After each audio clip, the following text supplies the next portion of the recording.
good afternoon to everyone, my respected seniors and my dear friends. I, CA Shweta Panelia, is privileged to coordinate this session.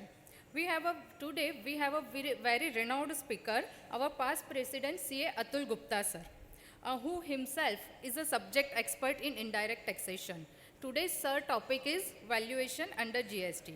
That is the most litigative subject on account of mixed supply, composite supply and loss of goods.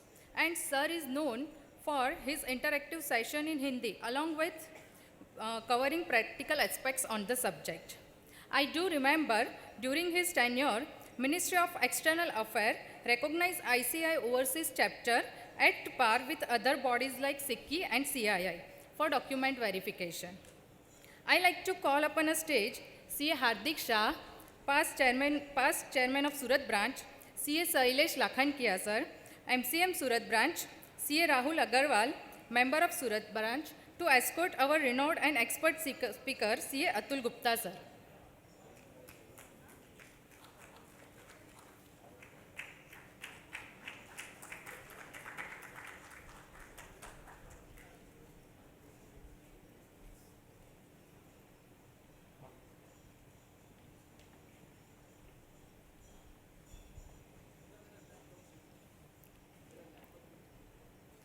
Now, I would like to request CA Hardik Shah and CA Sailesh Lakhankia to offer memento and flowers to CA Atul Gupta sir.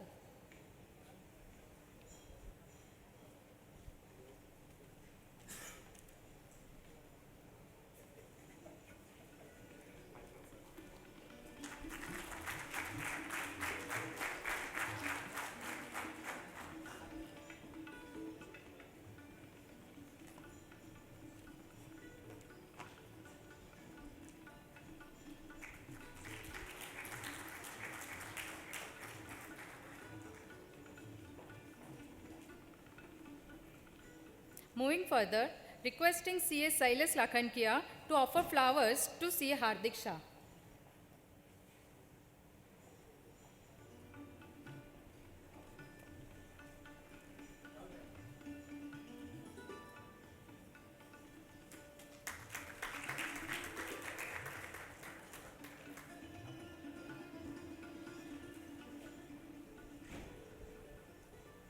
Now, I would like to invite CA Hardik Shah to share his words of wisdom.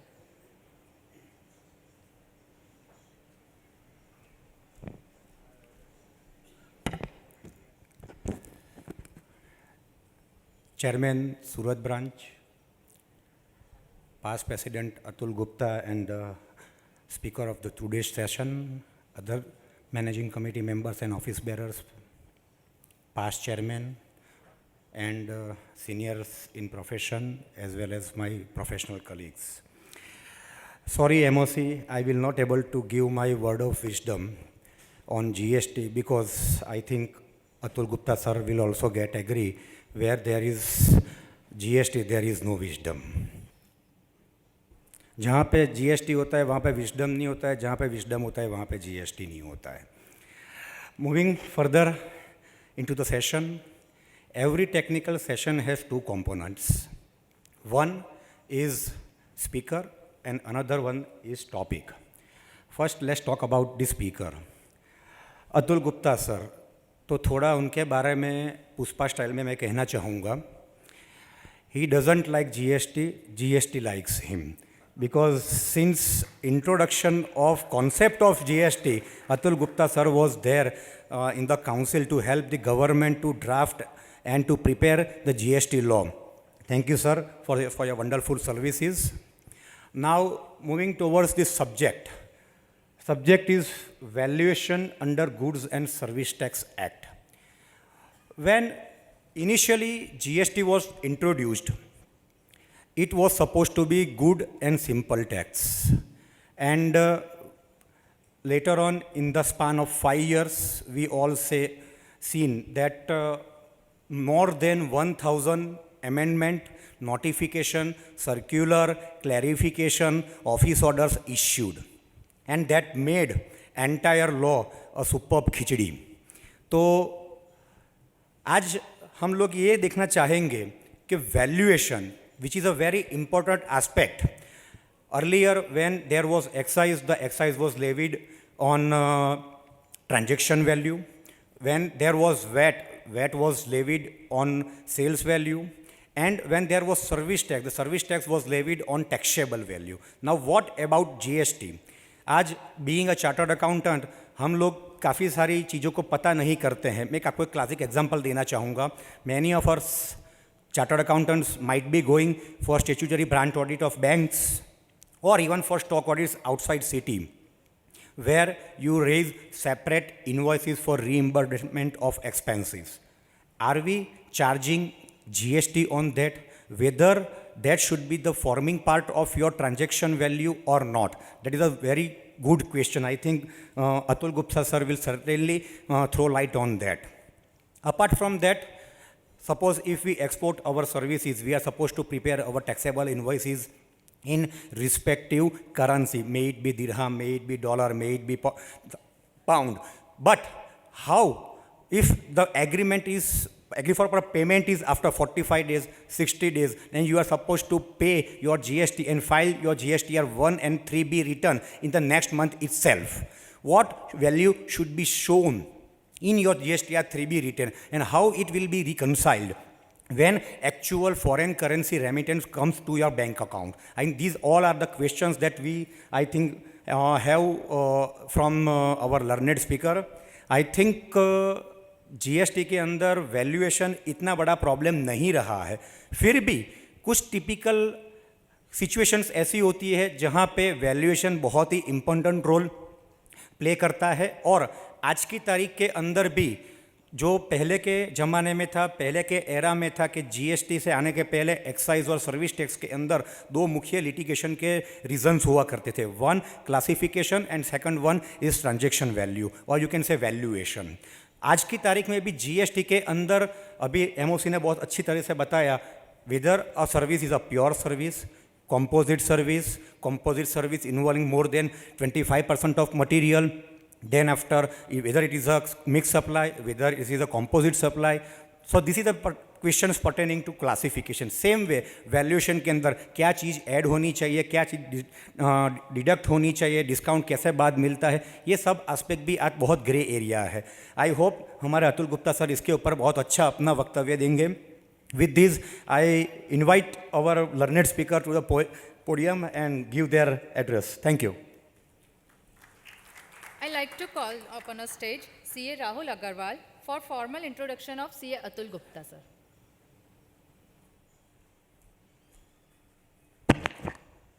Good evening, everyone. This is Rahul Agarwal, and it is great immense pleasure for me to introduce our past president, CA Atul Gupta, sir. He is presently board member of IFSC and XBRL International. He is also the chairman of GST committee in FII. He is also serving on the board of XBRL International and South Asian Federation SAFA. He is also the member of Public Sector Finance Management Committee of CAPA. With this limited words, I would like to invite Atul Gupta sir, and I will request to all of you a big round of applause for sir.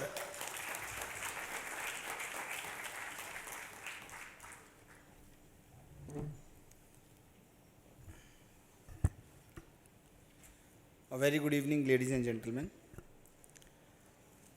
The respected colleagues on the dais and off the dais, and again, I will say my brother sitting in the first row, the Jai Bhai.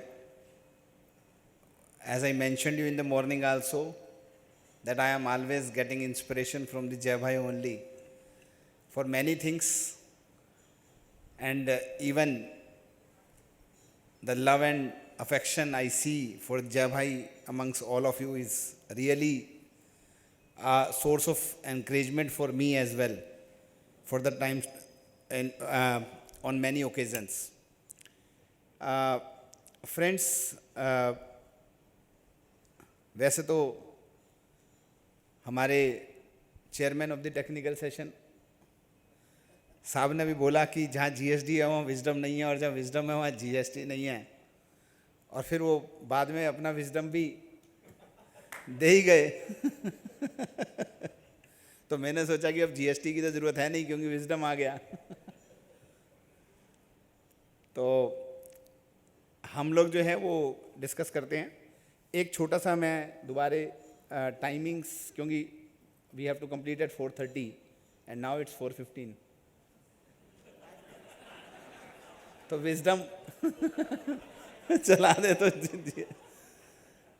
तो कितने बजे तक रखना है? 5 बजे तक, 45 minutes. अच्छा, तो अच्छा आप लोगों ने बुलेट इसीलिए चलवा रहे हो यहाँ से। तो एनीवे 5 और 5:15 तक I will try to squeeze up by within 1 our.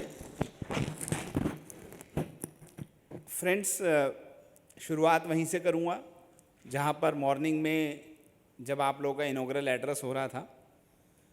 अभी मिस्टर गुरु आए और उन्होंने बताया कि कैसे टेक्नोलॉजी का यूज़ करके आप अपने आप को ज़्यादा से ज़्यादा ऑटोमेट कर सकते हैं। मैं थोड़ा सा अलग डायरेक्शन में टेक्नोलॉजी के बारे में बात करूँगा आपसे। इससे पहले कि मैं जीएसटी की बात करूँ, मुझे 2 बातें और करनी है आप लोगों से, सब प्रोफेशन से रिलेटेड, और फिर जीएसटी की भी बात करेंगे, मतलब टेक्निकल टॉपिक की। तो जीएसटी से ही शुरू करूँगा, लेकिन other than the technical topic. Nilesh sir ने एक बात कही सुबह कि हम लोगों ने 2015 में जीएसटी के बारे में जीएसटी पे काम करना शुरू किया। जय भाई ने भी बताया कि हम लोगों का एक विज़न था, और ऑफ कोर्स विज़न होना चाहिए, क्योंकि जब हरीश जी बात कर रहे थे 70 इयर्स की एक्साइज के, आप लोग सब मेरी बात से एग्री होंगे कि एक्साइज में हम लोग ज़्यादा प्रैक्टिस नहीं करते थे। 70 साल पुराना लॉ था, इतनी सारी जजमेंट, इतना सारा बैकग्राउंड कि अगर कोई भी व्यक्ति अगर प्रैक्टिस शुरू करे 2005, 10 में या 90 में बात करें, तो मन में घबराहट होती थी कि पता नहीं मेरे को सब कुछ पता भी है या नहीं पता है, मैं सही ओपिनियन भी दे पाऊंगा या नहीं दे पाऊंगा। फिर सर्विस टैक्स आया। सर्विस टैक्स में तो बेचारा 3 सर्विस 5% टैक्स, और आप सब इनकम टैक्स के महारथी। तो आप लोगों ने सोचा ये बच्चा टैक्स क्या करेगा, और होता भी यही था सर कि जैसे डॉक्टर गिरीश आहूजा जी आए, बजट का प्रोग्राम है, हॉल खचाखच भरा है 1000 मेंबरों से। जैसे ही बजट का इनकम टैक्स का सेशन खत्म हुआ तो सर्विस टैक्स को सुनने के लिए केवल मैनेजमेंट कमेटी के लोग ही बचते थे। तो हम भी कहते थे कोई बात नहीं सर, एक समय आएगा कि जब 2015 आते आते जीएसटी की जो एक सुगबुगाहट होती है वो शुरू हो चुकी थी। और मुझे आज भी अच्छे से याद है कि 10 जनवरी 2015 को आईसीआई के बैनर में इनडायरेक्ट टैक्सेस कमेटी ने पहला प्रोग्राम जीएसटी पे ऑर्गेनाइज किया था बीकेसी में। हम लोगों ने करीबन 100 स्पीकर्स को इनवाइट किया, स्टैंडर्डाइज पीपीटी बना के दी और कहा कि अब आप इसको सारे मेंबर्स के बीच में फैलाइए। पर्पज़ एक क्लियर था कि जो एक्साइज में हम लोगों ने ट्रेन मिस कर दी, वीएटी या सर्विस टैक्स में हमने ट्रेन मिस कर दी, ये सब्जेक्ट हमारे प्रोफेशन के लिए एक सनशाइन सेक्टर बने, ताकि हमारे मेंबर इस सब्जेक्ट में अपना प्रोफेशनल ग्रोथ जो है वो विजुलाइज कर सकें। और आप सब लोगों ने किया। 2017 आया, अभी अभी हम लोगों ने 5 वर्ष मनाए जीएसटी के। कोई कुछ भी कहे, लेकिन अल्टीमेटली आज की तारीख में चार्टर्ड अकाउंटेंट्स और जीएसटी का नाम सिनोनिमस के रूप में देखा जाता है। मतलब जहाँ जीएसटी है वहाँ सीए है, और जहाँ सीए है वहाँ जीएसटी है। 90% अच्छी बातों के लिए ही देखा जाता है। 90% अच्छी बातों के लिए ही जाना जाता है। और जहाँ जब सब कुछ इतना होगा तो 5-10% या 2%, 1% गलत प्रैक्टिस भी आएंगी, नहीं होनी चाहिए, नीलेश सर ने सुबह बोला, लेकिन नेवरदलेस सिचुएशन ऐसी है।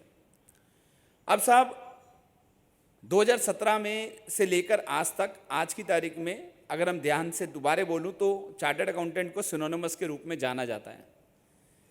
लेकिन यहाँ पर मेरा एक वर्ड ऑफ कॉशन है, और वो क्या कि सर हम लोगों ने क्या किया कि जीएसटी को कहीं ना कहीं पर कंप्लायंस से रिलेट कर दिया। तो मैं बोलूं कि आज हम लोग जो है, और ज़रूरी भी था, ऐसा नहीं है, क्योंकि बड़ी सारी प्रॉब्लम्स थी, एसएससीज को सपोर्ट करना था, we are the partner in nation building, नया सनशाइन सेक्टर है, हमारी ड्यूटी भी है और हमारा ग्रोथ भी है। तो हम सब लोगों ने कहीं ना कहीं पर कंप्लायंस को जीएसटी समझ लिया। और आज की तारीख में अगर देखूं तो मेरी 95% एनर्जी जो है वो आज की तारीख में कंप्लायंस पे रिलेट करती है। जीएसटी का मतलब कंप्लायंस की बात करते हैं, GSTR 3B, GSTR 1, GSTR 9 and so on.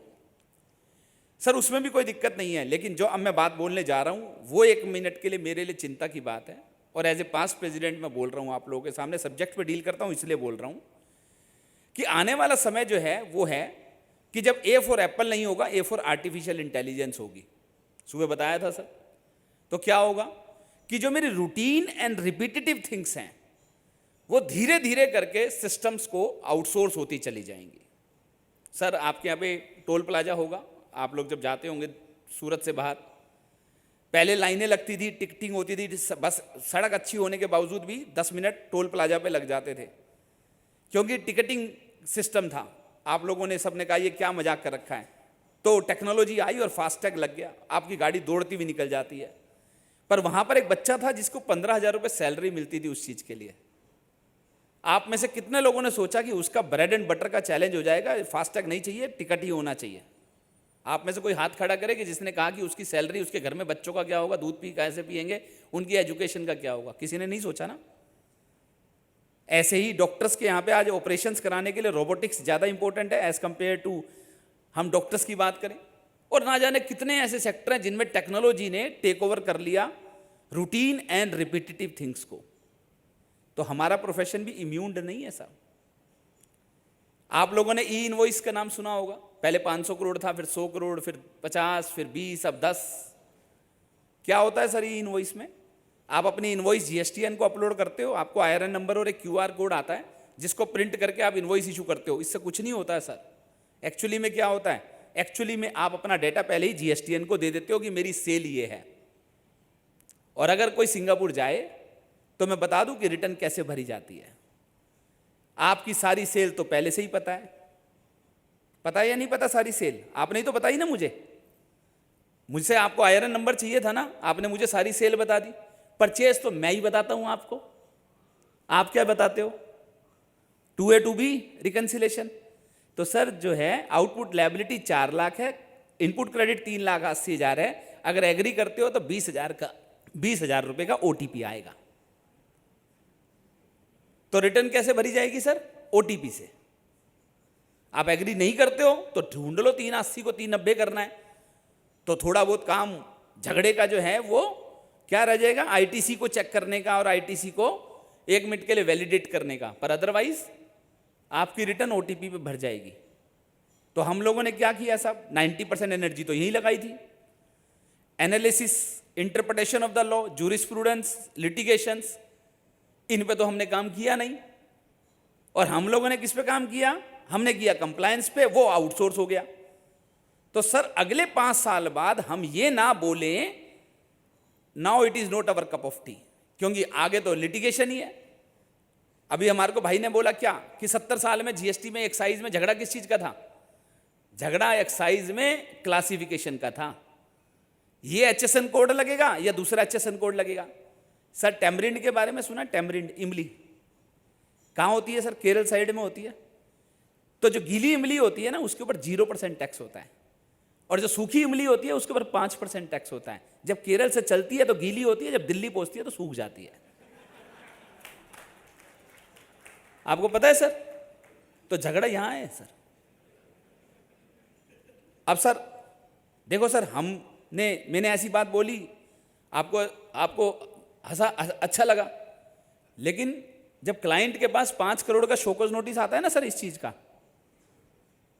तो कैसे हैंडल करोगे? अच्छा बताओ कोई आप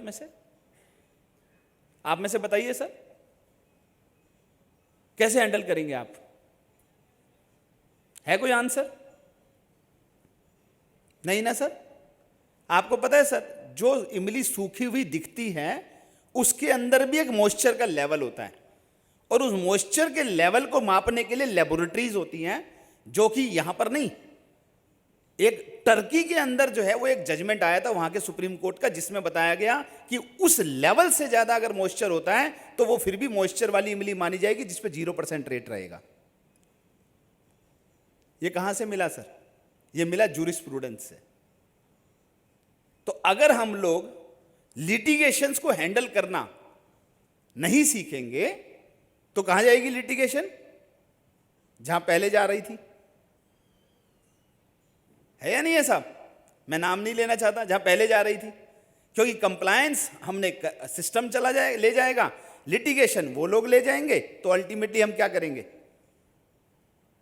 तो इसलिए मेरी आप लोगों से रिक्वेस्ट है कि मैं इससे पहले कि मैं टेक्निकल डेलिब्रेशन शुरू करूं, भाई ने बोला ना valuation is not a big subject.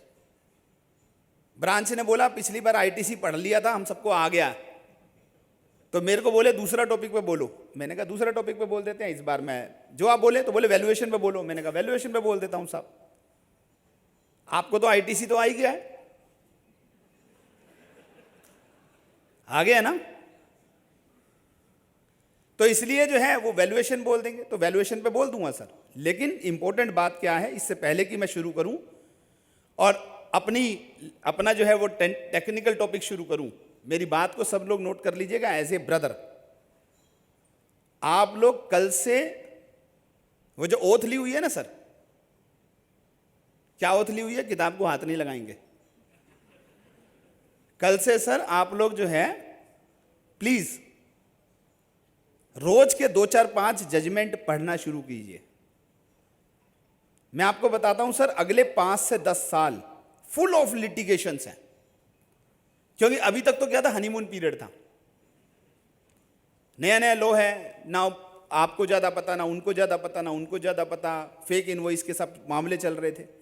अब शुरू होगी scrutiny, audits, antievasions, classification issues. Sir मैं आपको इमली वाले जैसे जैसे 50 एग्जाम्पल बता सकता हूं, जहां पर 1 मिनट के लिए एक छोटे से चेंज से कार्ड होती है सर, दही, उसके अंदर अगर फ्लेवर डाल दो तो उसका रेट अलग होता है, बिना फ्लेवर वाली दही का रेट अलग होता है। फिर उसके बाद उसको डिप बना दो तो डिप का रेट अलग होता है, फ्लेवर्ड वाली दही का रेट अलग होता है और दही का रेट अलग होता है। आप समझ रहे हैं मेरी बात को? यही हमारी यूएसपी होनी चाहिए, कंप्लायंस नहीं। Compliance is not our USP. Compliance is only a job which we are doing to support the system. But ultimately मैंने जैसे सुबह बोला, 1 lakh chartered accountant, 101 crore 40 lakh GST SSC. आप सोचिए एक सीए के हिस्से में ऑटोमेटिकली 140 एसएससी आते हैं। सफिशिएंट है लिटिगेशंस को अपने हैंडल करने के लिए। चलिए सर, आप लोगों ने बोला ही है कि मुझे वैल्यूएशन कराना है, तो मैं वैल्यूएशन कराता हूं। लेकिन इससे पहले अपनी आदत के हिसाब से मैडम ने भी बोला कि अपना जो है वो हिंदी में बहुत बढ़िया जो है वो मैं बताता हूं, तो एक छोटा सा प्रयास करता हूं, आप लोगों को जस्ट चेक कर लेता हूं रिवीजन का। 1 मिनट लूंगा जी प्रेजेंटेशन।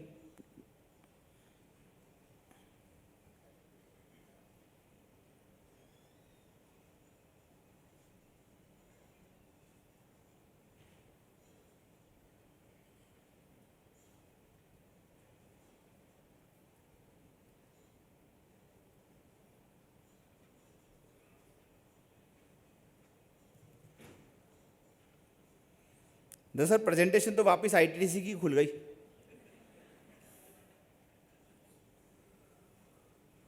मानते नहीं है ये, प्रेजेंटेशन भी कहते हैं भाई साहब आईटीसी सबसे इंपॉर्टेंट है। तो मैं पिछली बार है ना यह क्वेश्चन करा के गया था आप लोगों को सर, ये क्वेश्चन विजिबल है? जिनको विजिबल नहीं है थोड़ा सा और बड़ा कर देता हूं।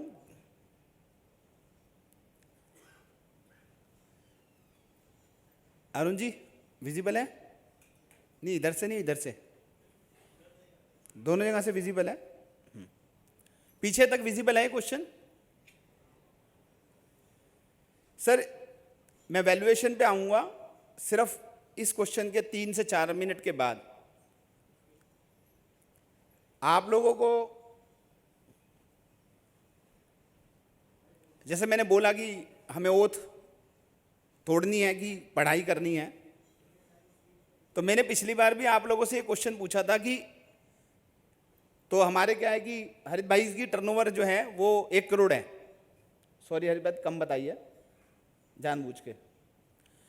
1 करोड़ टर्नओवर है, 70 लाख टैक्सेबल है, 30 लाख एग्जम्प्ट है। किस रेशो में क्रेडिट मिलता है सर? बताओ जल्दी जल्दी बताओ सर, इतना तो बता दो। 1 करोड़ की टर्नओवर है, 70 लाख टैक्सेबल, 30 लाख एग्जम्प्टेड है। किस रेशो में क्रेडिट मिलेगा? 70/100। सिंपल बात है।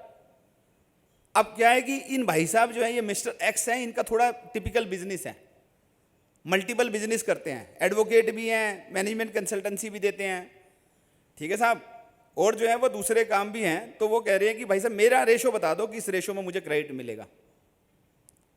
तो मैं जस्ट आपको दोबारा रिमाइंड करा रहा हूं कि हमारी पढ़ाई कितनी इंपॉर्टेंट है, और चेक कर रहा हूं कि लास्ट टाइम से अब तक आपने कितनी पढ़ाई करी, क्योंकि पिछली बार भी आपने वादा किया था कि हम पढ़ेंगे आगे से।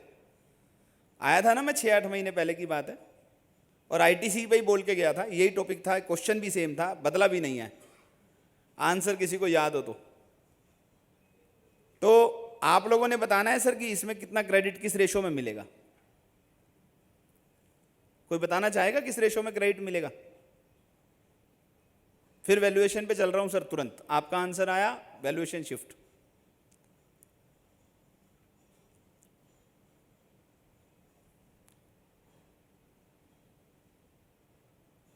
हाँ जी,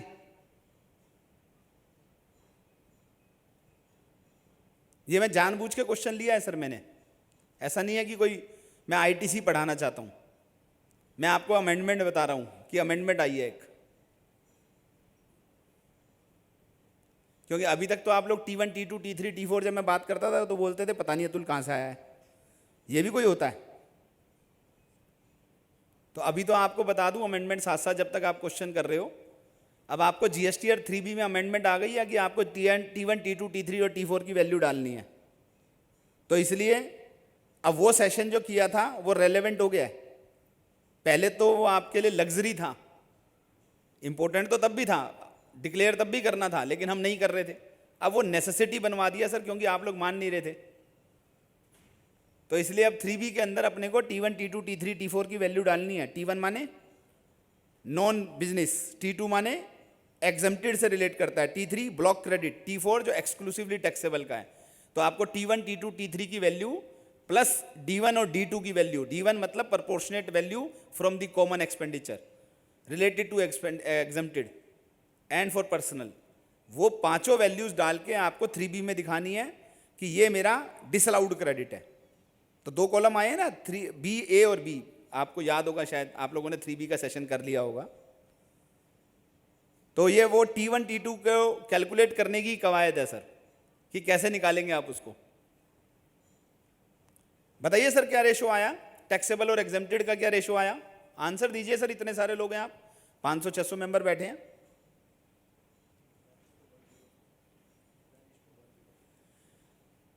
चलिए सर आप आंसर बताएं सर, अभी तक स्टेज पे से आंसर आया वो सही नहीं है, बताइए जी। टैक्सेबल 112, तो टैक्सेबल पे 112 पे टैक्स देंगे आप। अच्छा, तो टैक्सेबल 112 और एग्जम्प्टेड 5 करोड़ एग्जम्प्टेड, तो आपका रेशो रहेगा 112/117। गलत आंसर है। चलिए आंसर दीजिए सर जल्दी जल्दी, आपके पास सेशन लिमिटेड है, वैल्यूएशन करना है, 4:35 हो गए हैं, 5:15 का ऑर्डर आया हुआ है। बताइए सर, क्योंकि उसमें भी अच्छे खासे मैंने 40-50 स्लाइड्स बनाई हुई हैं। ये क्वेश्चन मैं करा के गया था सर आपके यहाँ पे, क्वेश्चन चेंज नहीं किया है मैंने।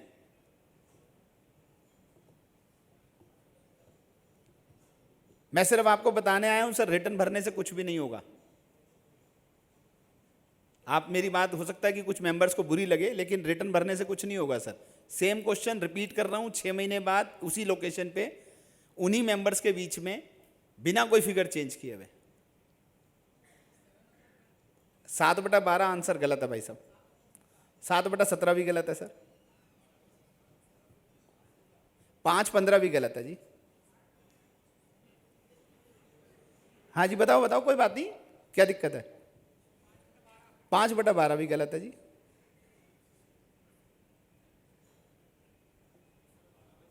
12/17 भी गलत है, 10/17 भी गलत है जी। 5/7 गलत है जी, है जी। 9/18 गलत है जी, 10/15 गलत है जी, 9/17 गलत है जी।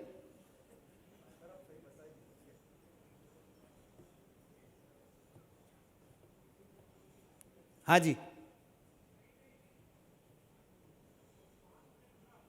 7/15 गलत है जी, 5/15 गलत है जी,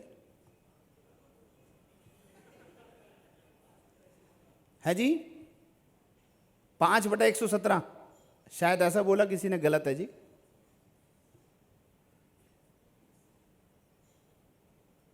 हाँ जी, मैं आपको एग्जैक्टली दोबारा याद दिलाने आया हूं सर।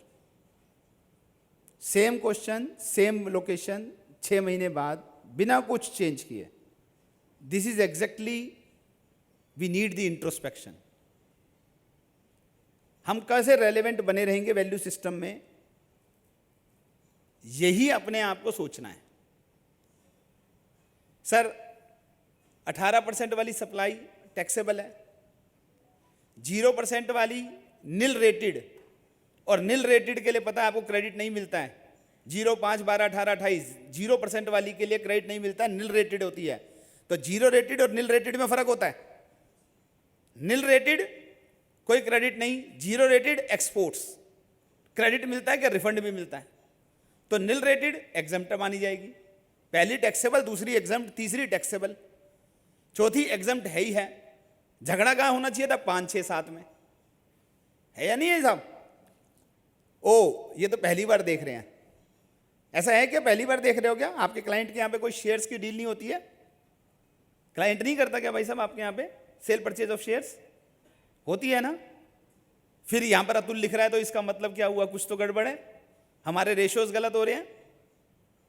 क्योंकि सेक्शन 17(3) जो है वो मुझे ये कहता है कि अगर आपकी आउटवर्ड सप्लाई, एडवोकेट की बात कर रहा हूं जो 7 नंबर पे था, 2 करोड़ की टर्नओवर, कि अगर मैं एडवोकेट की सर्विस देता हूं और उस पर सारा टैक्स आप जमा कराते हो तो वो एक्टिविटी मेरे लिए एग्जम्प्ट है। मतलब अगर मुझे रेंट पे जीएसटी पे करना है, सिक्योरिटी गार्ड को मेरे को जीएसटी पे करना है, मुझे बैंकिंग के लिए जीएसटी पे करना है, मुझे उसका क्रेडिट नहीं मिलेगा। आपको मैं बोल नहीं रहा आपके लिए एग्जम्प्ट है, आप तो रिवर्स चार्ज में पे करेंगे और आप उसका क्रेडिट ले लेंगे। लेकिन वो एक्टिविटी जिसका सारा टैक्स आप जमा कराते हो, वो एक्टिविटी सेक्शन 17(3) के हिसाब से एग्जम्प्ट होती है प्रोवाइडर के लिए, और उसे कोई क्रेडिट नहीं मिलता। और जो स्टॉक्स के लिए क्या बोला, B point, transaction in security 1% of the sale value will be treated as exempted. Shares में अगर आप डील करते हैं तो that is neither a supply of goods nor a supply of service. लेकिन सेक्शन 17(3) के इस रेशो की कैलकुलेशन के लिए 1% value will be treated as a exempted value. तो क्या हुआ सर, अगर हम वापस क्वेश्चन पे चले गए तो आपका जो है 5 करोड़ की टर्नओवर टैक्सेबल, 2 करोड़ की exempted, 3 crore taxable, 5 crore exempted, और फिर 1 करोड़ एग्जम्प्टेड और 2 करोड़ एग्जम्प्टेड। तो आपका जो है वो टैक्सेबल हो गई 8 करोड़ और एग्जम्प्टेड हो गई 10 करोड़। तो टोटल रेशो बन गया 8/18। आपने बताया था? सॉरी सर, मैंने नहीं सुना। कोई बात नहीं सर, मैं आपके लिए तालियां बजा देता हूं सर। Very good sir. ऐसा नहीं है आपने नहीं, मेरे को जिन भी भाई और बहन ने अगर ये सोचा था कि 8/18 आएगा और वो हिचक में रह गए बताने के लिए, क्योंकि हम शाई नेचर से बिलोंग करते हैं, तो इसलिए कोई बात नहीं। और जो नहीं बता पाए, जिनके आंसर गलत थे, उनके लिए भी तालियां। क्योंकि हमने दूसरे अटेम्प्ट किया सर ये वाला। मैं फिर आऊंगा सर और फिर आईटीसी का क्वेश्चन पूछूंगा आप लोगों से, चाहे टॉपिक ब्रांच कोई भी दे, पर मैं ये क्वेश्चन जरूर पूछूंगा आप लोगों से, ताकि जो है वो आप एक दिन तो जरूर पक्का पढ़ के ही आएंगे सर कि आज अतुल आएगा तो पढ़ ही ले एक बार इसको। ठीक है साहब, चलिए सर, वेरी गुड सर। और आपको बता दूं कि सर अभी 8/18 का जो नियम है ये आपको प्रेजेंट करना है उसके अंदर, तो इसलिए ये बात पता होनी चाहिए सभी लोगों को कि हमारे सामने एक चैलेंज आएगा कि जब हमारे को 8/18 को 3B के अंदर, अब T1, T2, T3, T4 जो है वो आपको 3B में रिफ्लेक्ट करने हैं। चलिए सर वैल्यूएशंस की बात करते हैं, और वैल्यूएशन करने से पहले मैं ये एक डायग्राम दिखा रहा हूँ आपको, मैं एक्सप्लेन नहीं कर रहा, नॉर्मली मैं एक्सप्लेन करता हूँ लेकिन ज़रूरत नहीं है, आप लोग सब चार्टर्ड अकाउंटेंट्स हैं। तो ये डायग्राम क्या कहता है कि हमें जीएसटी के अंदर अगर अपनी एक्सपर्टाइज डेवलप करनी हो तो सबसे पहला चैलेंज है कि आप ये देखें कि एक्टिविटी टैक्सेबल सप्लाई भी है या नहीं है। तो आज क्योंकि टॉपिक ऐसा नहीं है, अदरवाइज मैं आपको स्टैंडर्ड कॉस्टिंग भी बताता कि स्टैंडर्ड कॉस्टिंग जीएसटी में कैसे लगती है। ठीक है साहब, मैं स्टैंडर्ड कॉस्टिंग यूज करता हूं जब जीएसटी पढ़ता हूं। स्टैंडर्ड कॉस्टिंग क्या होती है? पहले एक्चुअल निकालते हैं, वो स्टैंडर्ड बनाते हैं, फिर एक्चुअल बनाते हैं और फिर वेरिएंस एनालिसिस करते हैं। जीएसटी में क्या करते हैं? यही तो करते हैं कि लॉ की रिक्वायरमेंट क्या है, आपकी एक्टिविटी क्या है, और अगर वेरिएंस है तो टैक्स लगेगा और वेरिएंस नहीं है तो टैक्स नहीं लगेगा। ऐसे ही कुछ कुछ होता है ना। एग्जम्पशन भी दो तरह की होती है, एक एग्जम्पशन व्यक्ति को होती है, एक एक्टिविटी को होती है। ये सब मैंने आप लोगों को बताया हुआ है समय समय पे, आज का समय नहीं है इसलिए नहीं बता रहा। तो सबसे पहला काम क्या है? पहला काम है कि हमारे को इंसिडेंस ऑफ टैक्स देखना है कि क्या ये एक्टिविटी टैक्सेबल है या नहीं है। और अगर इंसिडेंस ऑफ टैक्स कहता है कि टैक्सेबल सप्लाई है, चाहे वो शेड्यूल 1 के हिसाब से हो, शेड्यूल 2 के हिसाब से हो या सेक्शन 7 के हिसाब से हो, फिर हमारे को राइट साइड में जो दिए हुए हैं ये हमारे कंप्लायंस के पार्ट हैं जो हम लोग डील करते हैं। और इसमें से क्योंकि वो जो ब्लू किया हुआ है उसका पर्पस है, ये जो ग्रे किया हुआ है उसका पर्पस है कि आज हम ये डिस्कस करेंगे। तो आज हम लोग जो है वो वैल्यूएशन डिस्कस करेंगे, सेक्शन 15 में आती है। और जो सेक्शन 15 के साथ वैल्यूएशन रूल जो 27 से लेकर 35 तक जाते हैं, हम वो रूल्स जो है वो आप लोगों के बीच में आज यहां पर डिस्कस करेंगे। चलिए सर आगे चलते हैं।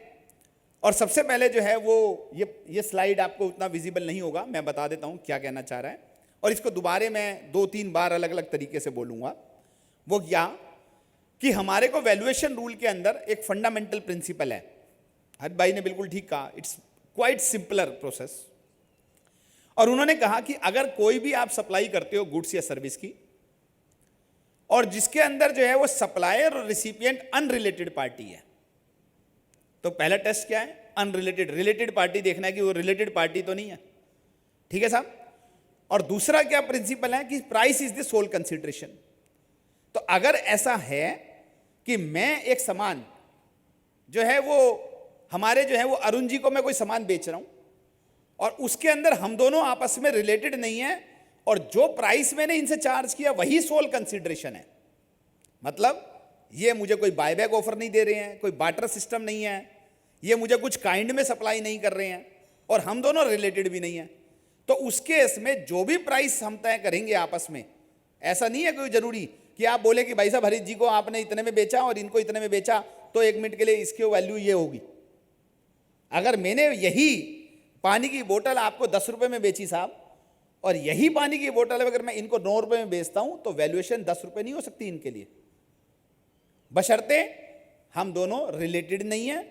और इन्होंने जो है वो मुझे 9 रुपए के अलावा 1 रुपए का बदले में ये नहीं बोला कि आपको ये मैं पेन साथ में दे रहा हूं जी। ठीक है साहब। तो इसलिए पहला प्रिंसिपल क्या है कि हमें ये सबसे पहले कभी भी वैल्यूएशन की बात करें तो हमें 2 चीजें पूछनी है अपने क्लाइंट से। एक, price is the sole consideration, और जिनके साथ आपने डील किया वो रिलेटेड पर्सन है या नहीं है। अगर ये दोनों चीजें एग्री हैं, टिक है कि ना वो रिलेटेड है और ना ही प्राइस के अलावा कुछ और आया है, तो उस केस के अंदर हमारी जो वैल्यूएशन, जो भी हम वैल्यू लेंगे सेक्शन 15 के हिसाब से, वही वैल्यू हमारी असेसेबल वैल्यू भी है और वही वैल्यू मेरी टैक्सेबल वैल्यू भी है। इनवॉइस वैल्यू भी वही है और टैक्सेबल वैल्यू भी वही है, असेसेबल वैल्यू भी वही है और टैक्स वैल्यू भी वही है। तो वो क्या कहता है? एवी इज इक्वल टू टीवी। लेकिन अगर ऐसा नहीं है, इन्होंने मुझे एक प्रिंटर दिया बदले में, मैं ये प्रिंटर खरीदने आए, मैंने बोला सर कितने का प्रिंटर है? बोले, मैंने कहा 10,000 का प्रिंटर है। बोले पुराना प्रिंटर लोगे? मैंने कहा हाँ लूंगा, 2,000 माइनस कर दूंगा। तो क्या हुआ? Price is not the sole consideration, price के साथ एक प्रिंटर भी आ रहा है। या मैं और अरुण जो है वो रिलेटेड पर्सन है, तो उस केस के अंदर मुझे जो है वो रूल नंबर 27 से लेकर रूल नंबर 35 तक डिफरेंट सिचुएशन में मुझे रूल दिए गए हैं कि वैल्यूएशन आप इन रूल्स को फॉलो करते हुए निकालोगे। अब साहब सबसे पहले हम लोग जो है वो रिलेटेड पर्सन की डेफिनेशन को याद कर लें एक बार।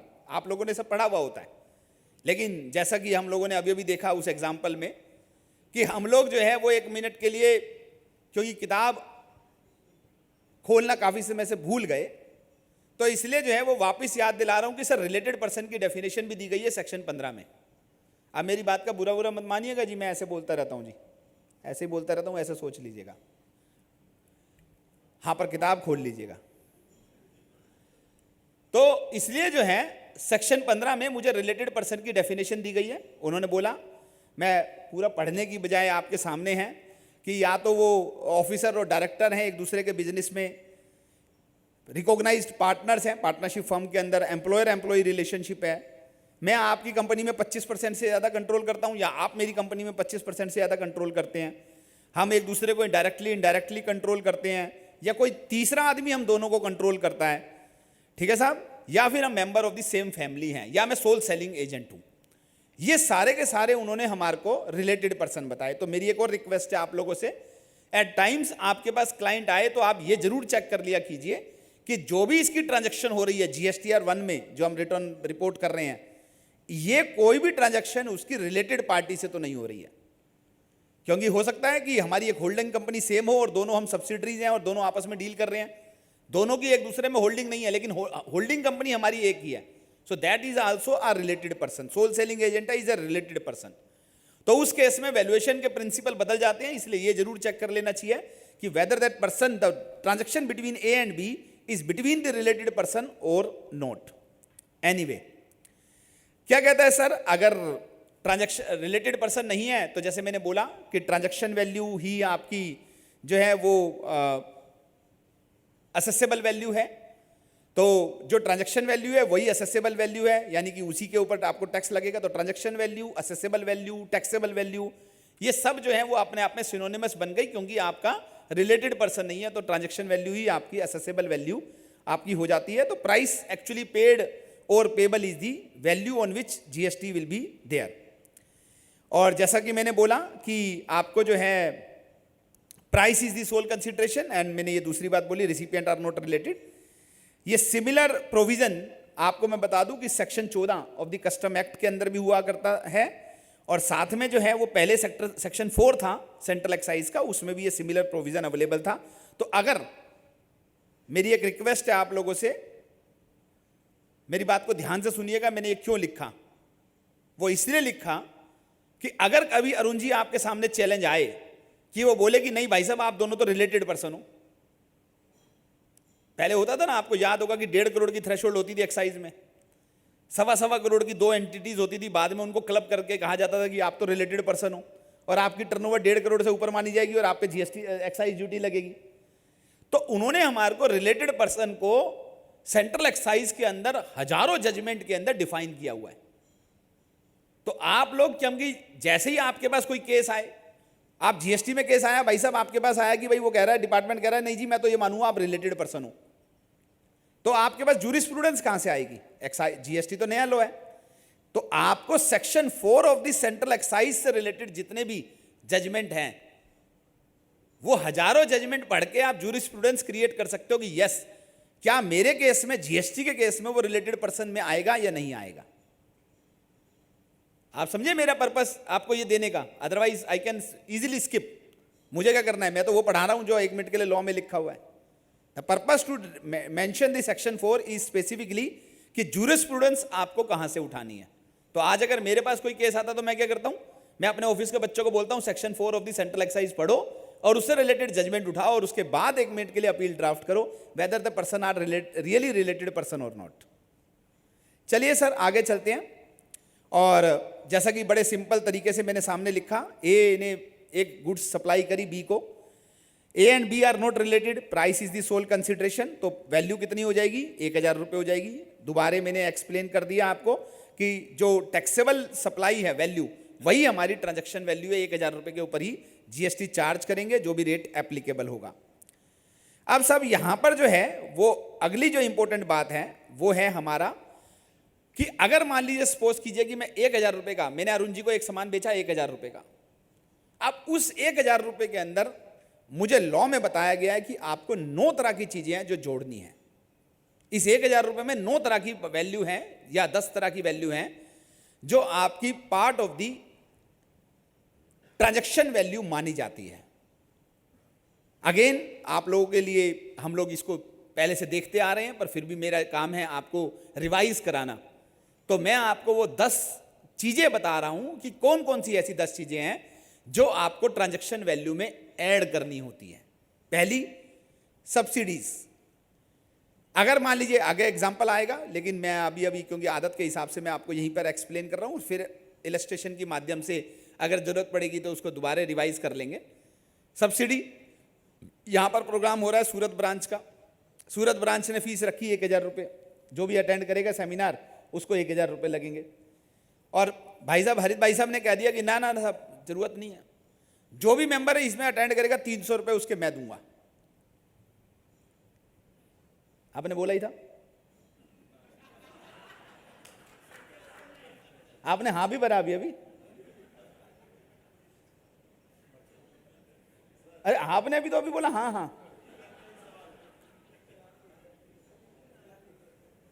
तो उन्होंने बोला कि ये जो 300 रुपये ये भाई साहब देंगे, 700 रुपये आप लोगों ने देने हैं, 300 रुपये ये देंगे सबके। तो वो 300 रुपये जो हैं, क्योंकि ये सेंट्रल गवर्नमेंट नहीं है, ये गवर्नमेंट नहीं है, सेंट्रल गवर्नमेंट स्टेट गवर्नमेंट नहीं है, और ये directly link to the price है। आप ध्यान से मेरी बात को समझिएगा। एक तो हुआ कि मैं डोनेशन दे रहा हूं कोई, इन्होंने क्या करा, 10 लाख रुपए का एक चेक काटा, सूरत ब्रांच के नाम पे डोनेशन का चेक काट दिया। तो अगर वो चेक काट दिया तो क्यूड प्रो क्यों, इनको तो कुछ मिला नहीं।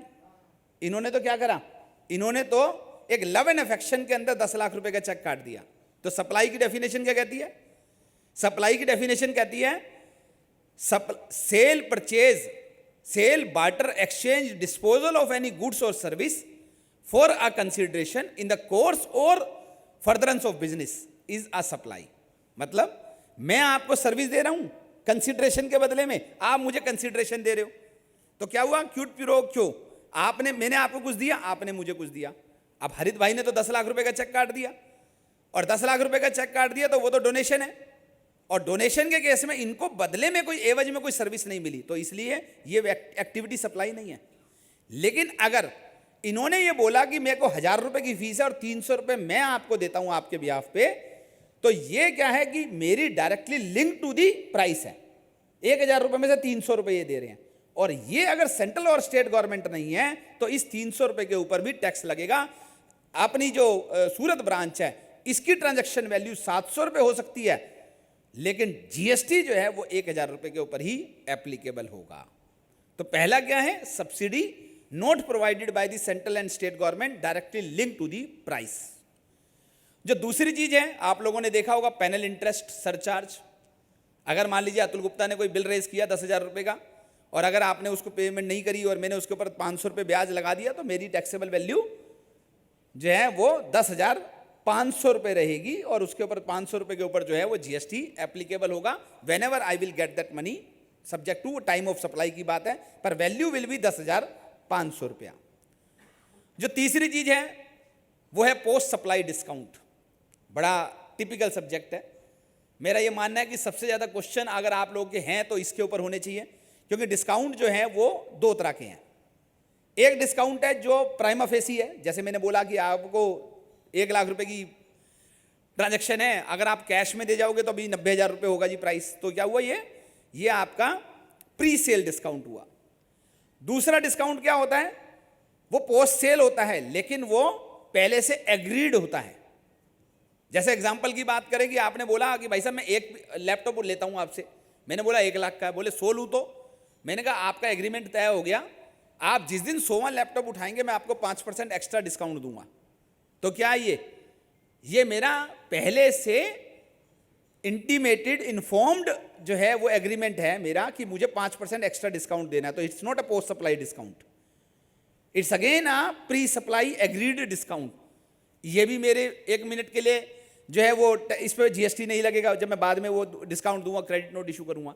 लेकिन अगर मेरा कोई पोस्ट सप्लाई डिस्काउंट है जो मेरा पहले से एग्रीड नहीं है और मैं बाद में कंपनी एक अनाउंस करती है, ओ हमने पाया कि आप लोगों ने बहुत अच्छा बिजनेस किया और हम आपको इसके ऊपर एक एक्स्ट्रा डिस्काउंट देते हैं, सो वो हमारा जो है वो टैक्सेबल की परिधि में आता है, वो 1 मिनट के लिए मेरा माइनस नहीं होता है।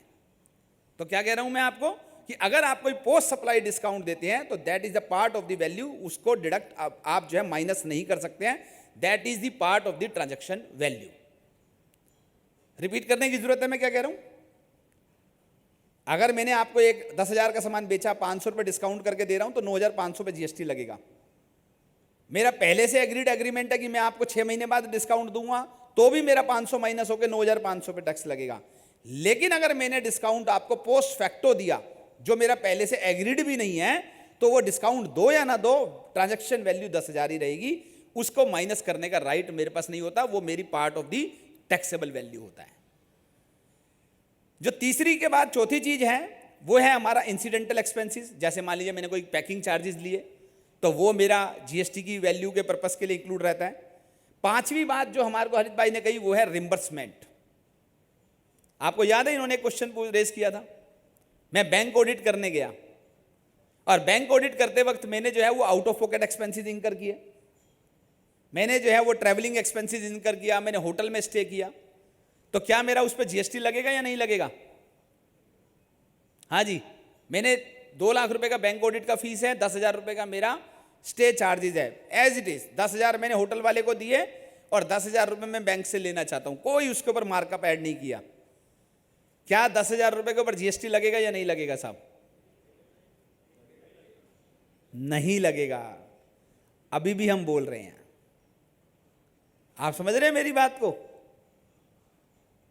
लगेगा? कितने लोगों ने बोला?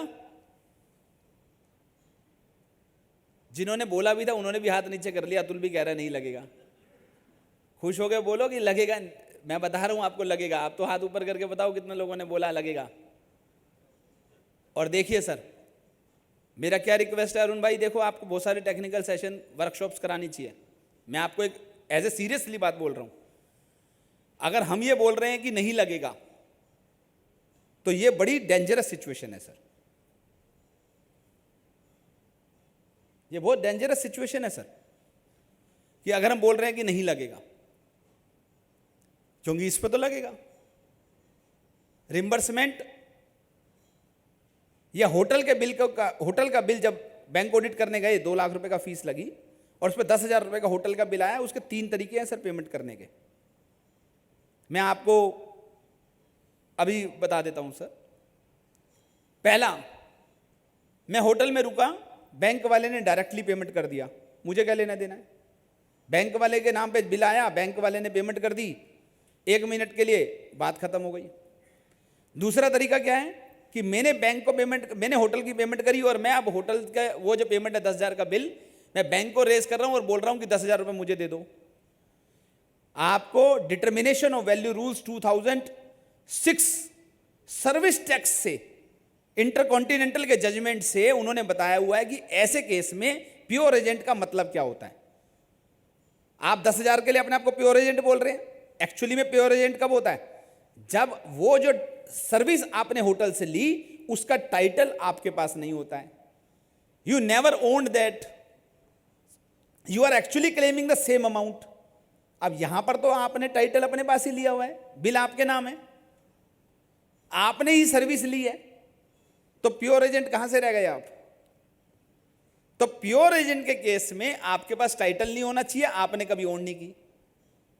जैसे एग्जांपल की बात करें कि अगर सपोज कीजिए कि अरुण जी ने कहा कि मेरे को जो है वो आगरा घूमने जाना है, मैं गुड़गांव बेस्ड एक ट्रैवल एजेंट हूं, मैंने बोला सर मेरी जो ऑडिट की, जो मेरी गाइड की फीस है वो 5,000 रुपये है, मैं आपको आगरा घुमा के लाऊंगा। बोले नहीं गाड़ी भी चाहिए। मैंने कहा कोई प्रॉब्लम नहीं है सर, गाड़ी का 10,000 का बिल आएगा, मैं बिल आपके नाम पे बनवा के आपको किसी ट्रैवल एजेंट से बात कर देता हूं, वो 10,000 रुपये का आपको बिल देगा।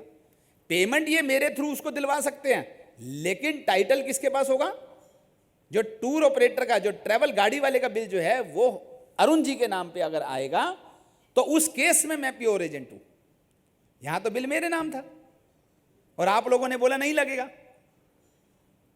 तो इसलिए अगर मान लीजिए होटल का बिल मेरे नाम है और उसके बाद में रिम्बर्समेंट क्लेम कर रहा हूं, that is not that can not be excluding, that can't be, that you can't exclude that from your transaction value. और जो तीसरा बात है, बिल मेरे, अच्छा आपने कहा एक काम करते हैं, बिल तो अतुल तुम्हारे नाम ले लेते हैं, पेमेंट डायरेक्टली बैंक से करवा देते हैं, तब तो ठीक है। तब भी ठीक नहीं है। क्यों? क्योंकि लॉ वहां क्या लिखा हुआ है? Supplier liability is paid by the recipient. Liability तो मेरी थी, पे अगर उसने कर भी दी तो क्या है, बिल तो मेरे नाम ही है साहब। तो मेरी बात ध्यान रखिएगा, जो रिम्बर्समेंट बिजनेस है उसमें 3 तरह की रिम्बर्समेंट है। एक वो रिम्बर्समेंट जिसमें बैंक डायरेक्टली होटल को पे कर रहा है, टिक, नो प्रॉब्लम, वैल्यू में इंक्लूड नहीं होगा। लेकिन जो बचे हुए दोनों केस हैं जिनमें बिल मेरे नाम है, मैं पेमेंट करके बैंक से क्लेम करूं या बैंक डायरेक्टली होटल वाले को पे कर दे, दोनों ही केस के अंदर वो मेरी वैल्यू के अंदर इंक्लूसिबल है। मुझे उन दोनों ही केस में वैल्यू में इंक्लूड करना है और वो मेरी ट्रांजैक्शन वैल्यू का पार्ट बनेगा। तो सर इसलिए ऐसा मत बोलिए कि उसके ऊपर जो है वो टैक्स नहीं लगेगा, वो इंक्लूड नहीं होगा रिम्बर्समेंट 10,000 रुपये। अगर आप ऐसा बोलेंगे तो बड़ी खतरनाक सिचुएशन है सर, क्योंकि ये बात तो पास हुए हुए 2006, आज हम 16 साल पहले ये प्रोविजन क्लियर हो चुका कि ये इसके ऊपर टैक्स लगेगा। सैकड़ों जजमेंट, हजारों जजमेंट हैं जिसमें लिखा हुआ है कि टैक्स लगेगा।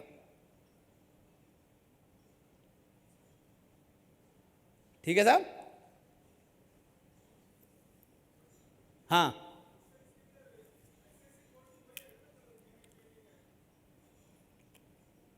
100%।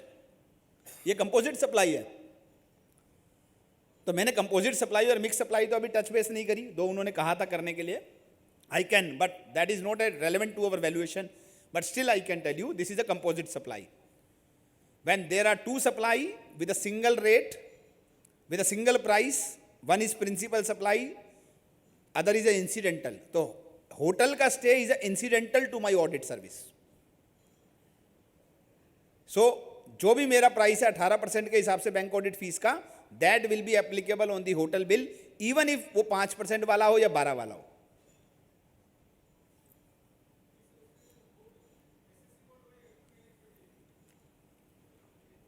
मैं वही कह रहा हूं आपको सर, आपकी मेन एक्टिविटी का जो एसएसी कोड है वही आपका होटल के बिल पे लगेगा। होटल के बिल का आपको क्रेडिट मिलेगा नहीं मिलेगा वो डिपेंड करेगा, किस चीज पे डिपेंड करेगा है जी? प्लेस ऑफ सप्लाई, क्योंकि आप उस स्टेट में रजिस्टर्ड हो या नहीं हो, क्योंकि वो चार्ज करेगा सीजीएसटी प्लस एसजीएसटी। ठीक है साहब? तो अगर आप उस स्टेट में रजिस्टर्ड होंगे तो क्रेडिट मिलेगा, अदरवाइज नहीं मिलेगा। तो अगला था सर इंसिडेंटल एक्सपेंसेस के बाद रिम्बर्समेंट। हाँ जी, हाँ तो कोई प्रॉब्लम नहीं है सर। आप जो है वो उस केस के अंदर मैं सिर्फ आपको ये बोलूंगा कि अगर बिल बैंक के नाम पे होगा और अगर बैंक ने, आपने सिर्फ पेमेंट करी और पेमेंट आपके थ्रू रूट हुई है, तो उस केस के अंदर जो है वो आपका जो है वो रिम्बर्समेंट पे जीएसटी नहीं लगेगा।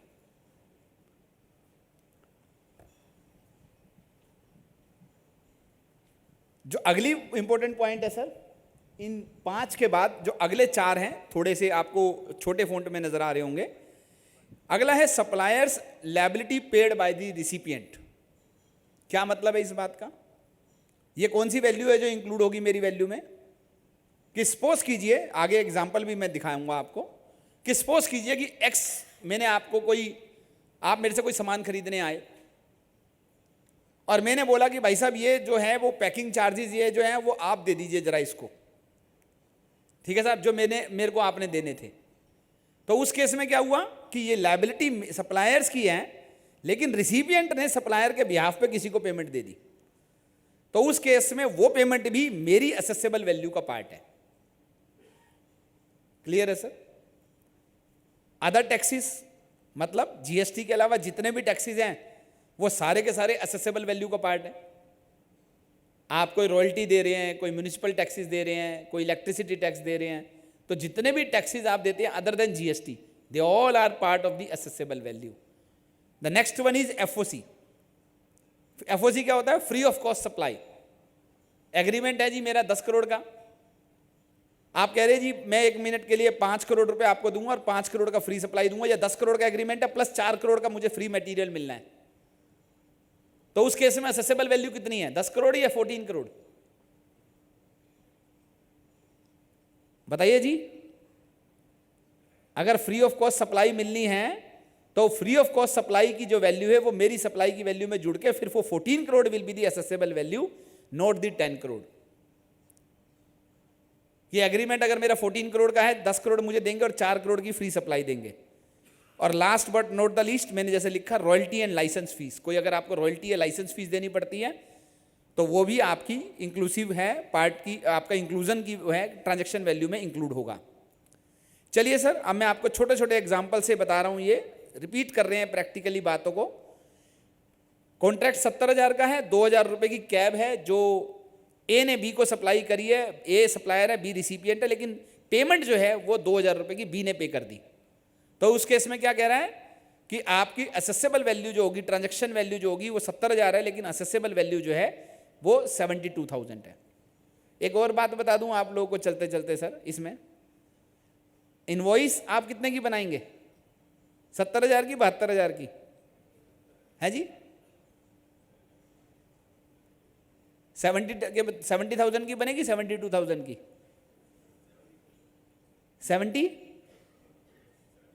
72 या 70?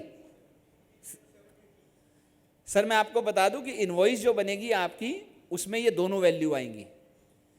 ट्रांजैक्शन वैल्यू 70,000 की रहेगी और वहां पर जो है इनवॉइस में अगर रूल 46 फॉलो करेंगे तो रूल 46 जो है वो बोलता है कि आप मुझे ट्रांजैक्शन वैल्यू बताइए और असेसेबल वैल्यू बताइए। तो आपको असेसेबल वैल्यू में 72,000 लिखना है, ट्रांजैक्शन वैल्यू के अंदर 70,000 रुपए लिखना है जी? नहीं 72 की इनवॉइस नहीं बन सकती है। इनवॉइस बनेगी 70,000 की, क्योंकि आप उसे 70,000 का ही चेक ले रहे हैं। आप समझ रहे हैं मेरी बात को? अगर आप 72,000 की इनवॉइस बनाएंगे, पेमेंट आएगी 70,000, तो क्या होगा? आप 2,000 कहां दिखाएंगे? वो डेटर में खड़े रह जाएंगे। 2,000 रुपए तो ऑलरेडी बाहर से सर्विस लेनी थी, आपके ब्याह पे उसने लेके पेमेंट दे दी। तो इनवॉइस वैल्यू 70,000 रहेगी, ट्रांजैक्शन वैल्यू 70,000 रहेगी, असेसेबल वैल्यू जो है, टैक्सेबल वैल्यू जो है वो 72,000 रहेगी।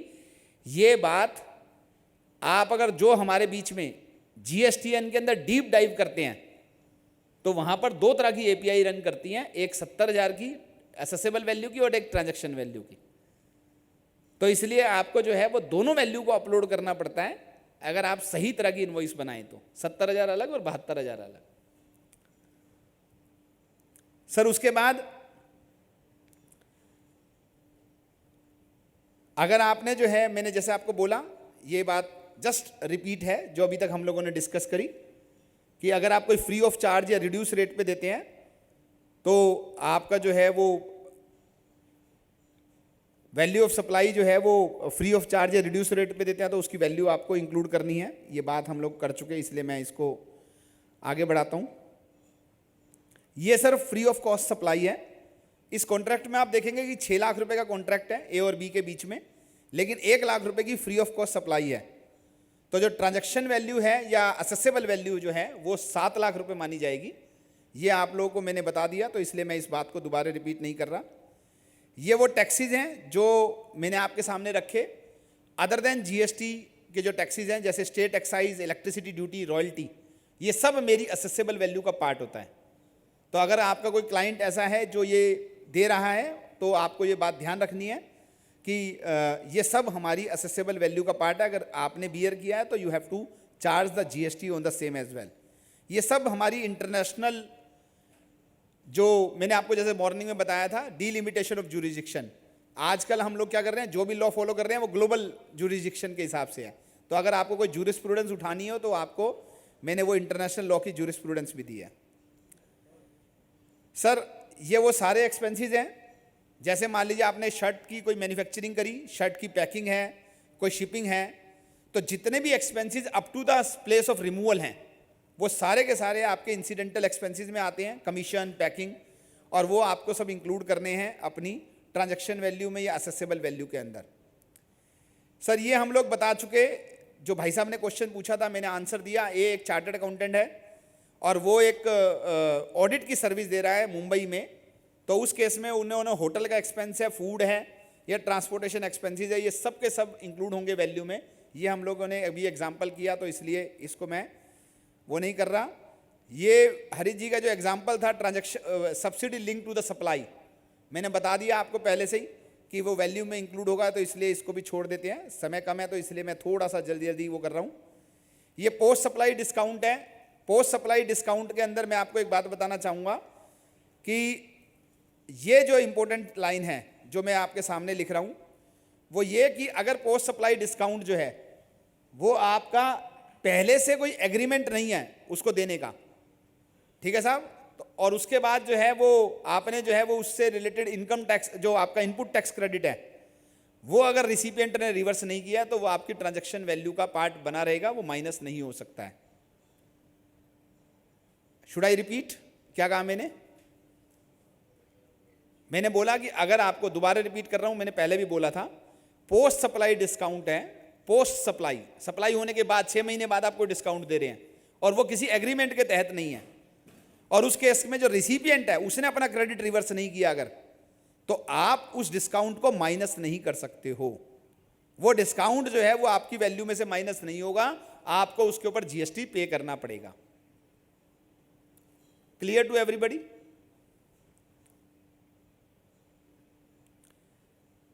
ये आपके पास 2 सर्कुलर भी हैं जो मैंने सर्कुलर इस स्लाइड में डाले हैं, 92 नंबर, और उसके अंदर 2 पैराज हैं 2D और 2C।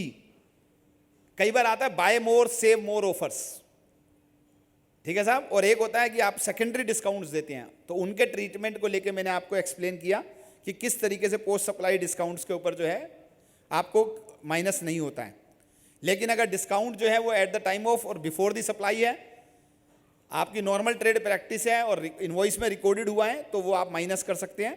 तो अगर मान लीजिए आपका 10,000 रुपये का बिल है, 5,000 रुपये डिस्काउंट दे रहे हैं, तो वो आपकी वैल्यू में से माइनस हो जाएगा। तो सर अभी तक हम लोगों ने जो डिस्कस किया पिछले करीबन मेरे हिसाब से इन अराउंड 45 मिनट्स, हमारा अभी तक का जो निचोड़ है वो ये डायग्राम है। Value of taxable supply, condition है कि price is the sole consideration and suppliers are not relative to each other, are not related with each other. If the answer is yes, there will be a transaction value. If the answer is no, you have to follow the rules. और ये मैंने inclusions भी बताए हैं कि ये 5 तरह के बड़े इंक्लूजन, जिनमें 9 तरह के इंक्लूजन्स मैंने आपको बताए, that will be the part of the value. चलिए सर अब कुछ स्पेशल केसेस की बात कर लेते हैं। हम 4 तरह के स्पेशल केसेस डिस्कस करेंगे। मेरे को पता है कि कंफर्टेबल, मतलब आप लोगों को टाइम के हिसाब से और इंटरेस्ट भी आ रहा है ना, फिर ठीक है। तो हम 4 तरह की सिचुएशन को डिस्कस करेंगे स्पेशल केसेस में, जो आपके लिए काम आ सकते हैं। पहला कि जहां पर consideration is not in money और होली और पार्शियली, मतलब ये मेरे पास प्रिंटर खरीदने आए, मैंने बोला प्रिंटर वापस दे दो, तो 5,000 रुपये कैश दे दिया, एक प्रिंटर दे दिया, तो partly in money in partly in kind हुआ। फिर उसके बाद हमारे पास जो है वो कई बार ऐसा केस होता है, जैसे प्योर एजेंट की बात करें, money changers, air travel agents या इंश्योरेंस के जो डिस्ट्रीब्यूटर्स हैं, लॉटरी के डिस्ट्रीब्यूटर हैं, बैटिंग गैम्बलिंग, उसमें जीएसटी कैसे लगता है, किस वैल्यू पे लगेगा, वो हम जल्दी जल्दी से डिस्कस कर लेंगे। और जहां पर जो है वो सप्लायर और बायर रिलेटेड हैं, उस केस के अंदर हम लोग कैसे वैल्यू निकालेंगे वो हम लोग जो है वो डिस्कस करेंगे। सर ये एक टेबल है, I will share this presentation to the branch management committee and they can share with you, तो इसलिए नोट करने की जरूरत नहीं है, पर ये हमारे करीबन जो है वो मैंने आपके सामने 11 तरह के रूल्स लिखे हैं जो एप्लीकेबल हैं इन स्पेशल सर्कमस्टांसिस। तो जहां पर कंसिडरेशन, जहां पर जो है वो consideration is not Holi in the money, तो उस केस में रूल 27 लगेगा। जहां पर आप रिलेटेड पर्सन से डील करते हो रूल 28 लगता है। अगर आप एजेंट सोल सेलिंग एजेंट के साथ डील करते हैं तो रूल 29, फिर उसके बाद कॉस्ट प्लस मेथड है, रेजिडुअल मेथड है, मैं अभी आपको एक्सप्लेन करता हूँ, and then lottery, gambling and all this things are there. तो सर सबसे पहले रूल 27 की बात करते हैं, और रूल 27 किस पे एप्लीकेबल होता है? नॉर्मली जैसे बार्टर ट्रांजैक्शन है, मैं आपके पास आया, मैंने बोला सर मैं आपका ऑडिट कर दूंगा, आपने बोला ठीक है, बदले में आप जो है वो फ्लैट ले लेना, ठीक है साहब, तो बार्टर ट्रांजैक्शन हो गई। एक्सचेंज ट्रांजैक्शन भी हो सकती है, पुराना पीस लिया, पुराना प्रिंटर लिया, नया प्रिंटर दे दिया। और एक और इंपॉर्टेंट चीज है सर, वो क्या, हम सब लोगों ने पढ़ा कि अगर मान लीजिए मैं एक क्वेश्चन पूछ रहा हूं आप लोगों से, पहले क्वेश्चन पूछता हूं आप लोगों से, ध्यान से मेरे क्वेश्चन को सुनिएगा। आपने एक लैपटॉप खरीदा, 2 साल यूज किया, उस पर इनपुट टैक्स क्रेडिट लिया था आप लोगों ने, और 2 साल बाद आपने मेरी एम्प्लॉय, मैं आपका एम्प्लॉय हूं, आपने मेरी सर्विस से खुश होकर वो लैपटॉप मुझे दे दिया, बोले अतुल आज से ये लैपटॉप आपका हुआ। इसके ऊपर कोई जीएसटी की जरूरत है क्या? जीएसटी की कोई प्रॉब्लम है क्या? कोई जीएसटी लगेगा क्या? जब मुझे आपने दिया, फ्री ऑफ कॉस्ट दिया।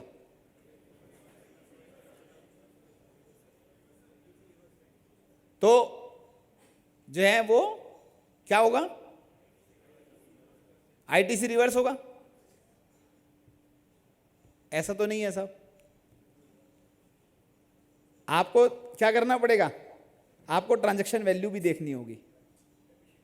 तो सेक्शन 18(6) क्या बोलता है? सेक्शन 18(6) बोलता है ए और B whichever is higher. आपको ट्रांजैक्शन वैल्यू पे टैक्स लगेगा और क्रेडिट रिवर्स करना पड़ेगा विच एवर इज हायर। तो आप सब लोगों ने खाली क्रेडिट रिवर्स कर दिया। एग्जैक्टली मैंने यही पूछना चाहा था, क्योंकि रूल 27 कहता है कि ऐसे केस में आप वैल्यू कैसे निकालोगे। तो आप लोगों ने वैल्यू निकालनी नहीं थी तो रूल 27 भी नहीं पढ़ा, क्योंकि आपने तो कहा क्रेडिट रिवर्स कर देंगे जयराम जी की, हो गया जी काम, हमारी ड्यूटी खत्म। लेकिन वो क्या कहता है रूल 27? रूल 27 कहता है कि भाई साहब ट्रांजैक्शन वैल्यू निकालनी है, और ट्रांजैक्शन वैल्यू कैसे निकालोगे उसका मेथड मैं बता रहा हूं। तो आपने जो मुझे लैपटॉप दिया उसकी ट्रांजैक्शन वैल्यू निकालनी है, उसके ऊपर जीएसटी देखना है किस रेट से है, और क्रेडिट रिवर्स करना है विच एवर इज हायर। वो वैल्यू आपकी जो है वो आपकी जीएसटी कंप्लायंस की रिक्वायरमेंट कहती है। तो उस केस में पुराने लैपटॉप की वैल्यू निकालने का समय आ गया है सर। जरा समझ लीजिए कैसे निकलेगा। पहला, ओपन मार्केट वैल्यू। आपने कहा कि भाई साहब ये पुराना लैपटॉप 2 साल का, डेप्रिशिएटेड वैल्यू को छोड़ दीजिए सर, पुराना लैपटॉप कितने का मिल सकता है भाई साहब 2 साल पुराना?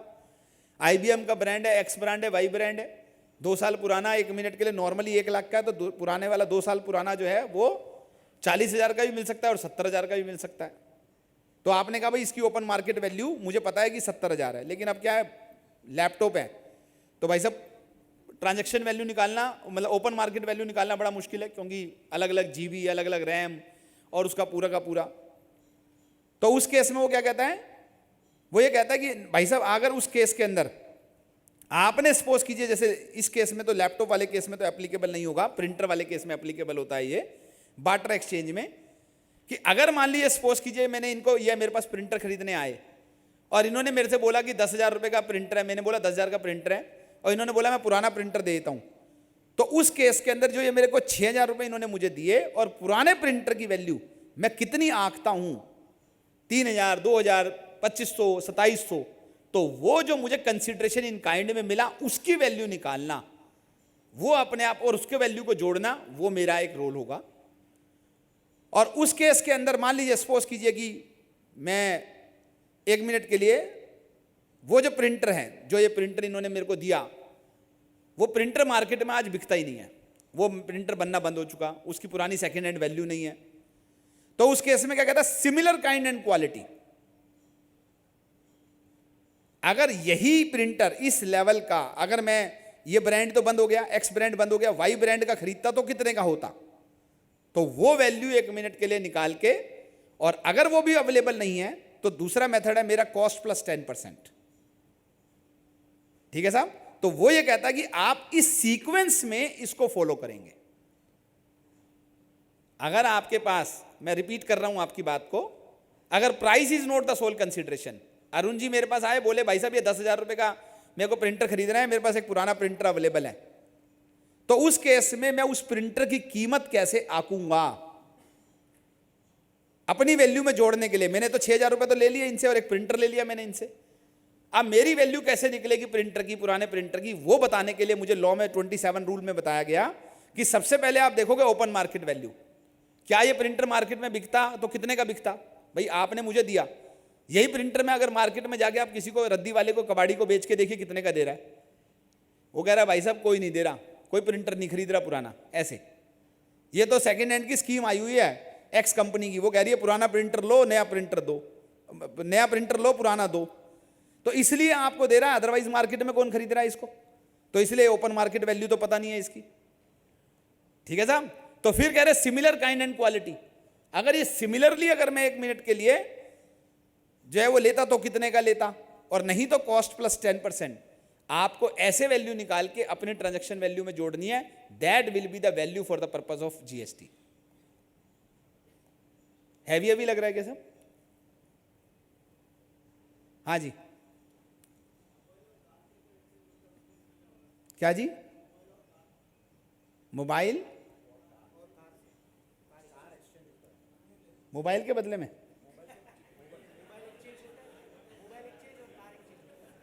मैं तो मजाक कर रहा था, आप लोग सब सुस्त से हो गए थे इसलिए पूछ रहा हूं सर।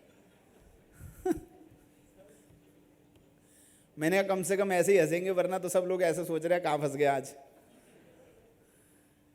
तो मोबाइल के बदले में मोबाइल एक्सचेंज होता है, तो यही मैं बता रहा हूं सर आपको। आपने मान लीजिए एग्जाम्पल की बात है, एप्पल का फ़ोन लिया और उन्होंने बोला कि भाई पुराना आप जो है वो एप्पल का फ़ोन दे जाएंगे तो हम आपको, वैसे एप्पल का फ़ोन 70,000 का है, पुराना दे जाएंगे तो 50,000 का है। अब मुझे, मेरे सामने चैलेंज है एज ए डीलर कि मेरे लिए ट्रांजैक्शन वैल्यू क्या है, मेरे लिए इसकी असेसेबल वैल्यू क्या है। ट्रांजैक्शन वैल्यू तो 50,000 ही है, लेकिन असेसेबल वैल्यू क्या है? तो असेसेबल वैल्यू निकालने का तरीका क्या है वही बता रहा हूं मेरे भाई, कि 20,000 रुपये रहेगी या कम रहेगी। उसके लिए क्या करना है, मुझे ओपन मार्केट वैल्यू देखनी है कि अगर यही मोबाइल आप मेरे को ना बेच के, सपोज कीजिए अरुण जी को बेचते, तो आप कितने का खरीदते? ये आपसे हो सकता है 8,000 का खरीदते। ठीक है ना साहब। सिमिलर काइंड एंड क्वालिटी, अगर यही, अगर आप मोबाइल में तो सिमिलर काइंड एंड क्वालिटी होता नहीं है।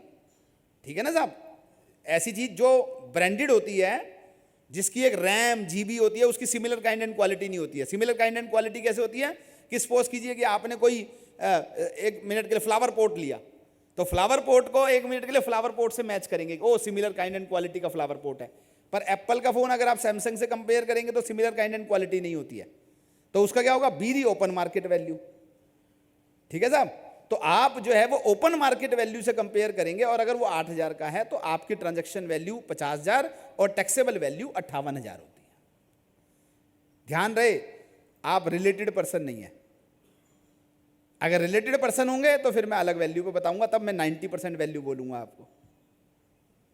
ठीक है साहब। तो इसलिए जो है वो सिमिलर काइंड एंड क्वालिटी निकाल के आप जो है वो ओपन मार्केट वैल्यू निकाल के उसकी वैल्यू जोड़ेंगे। सेम वे में अगर कार की बात करते हैं तो कार का भी सेम ही होगा जी।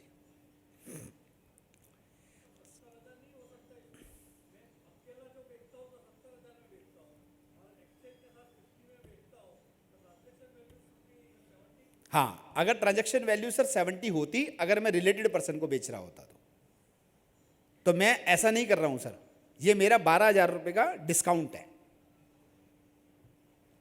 अगर मेरा उस कीमत जो है उस पुराने वाले सिस्टम की 8,000 है तो ओपन मार्केट वैल्यू,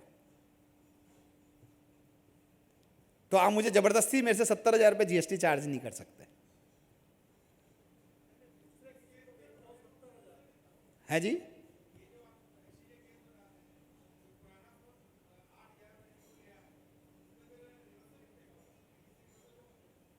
किसके लिए होगा? वो तो बेचने वाले के लिए होगा ना, अगर उसने क्रेडिट लिया होगा तो। मैं तो सप्लायर हूं, उसके लिए क्रेडिट रिवर्सल क्यों होगा?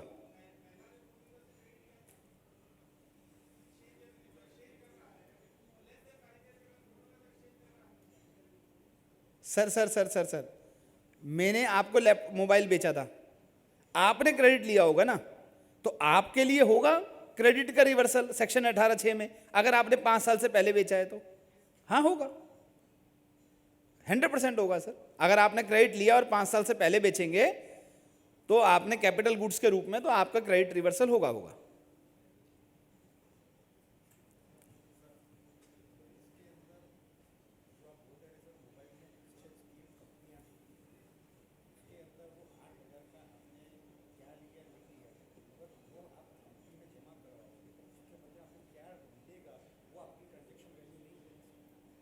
समझा नहीं, दोबारा बताएं।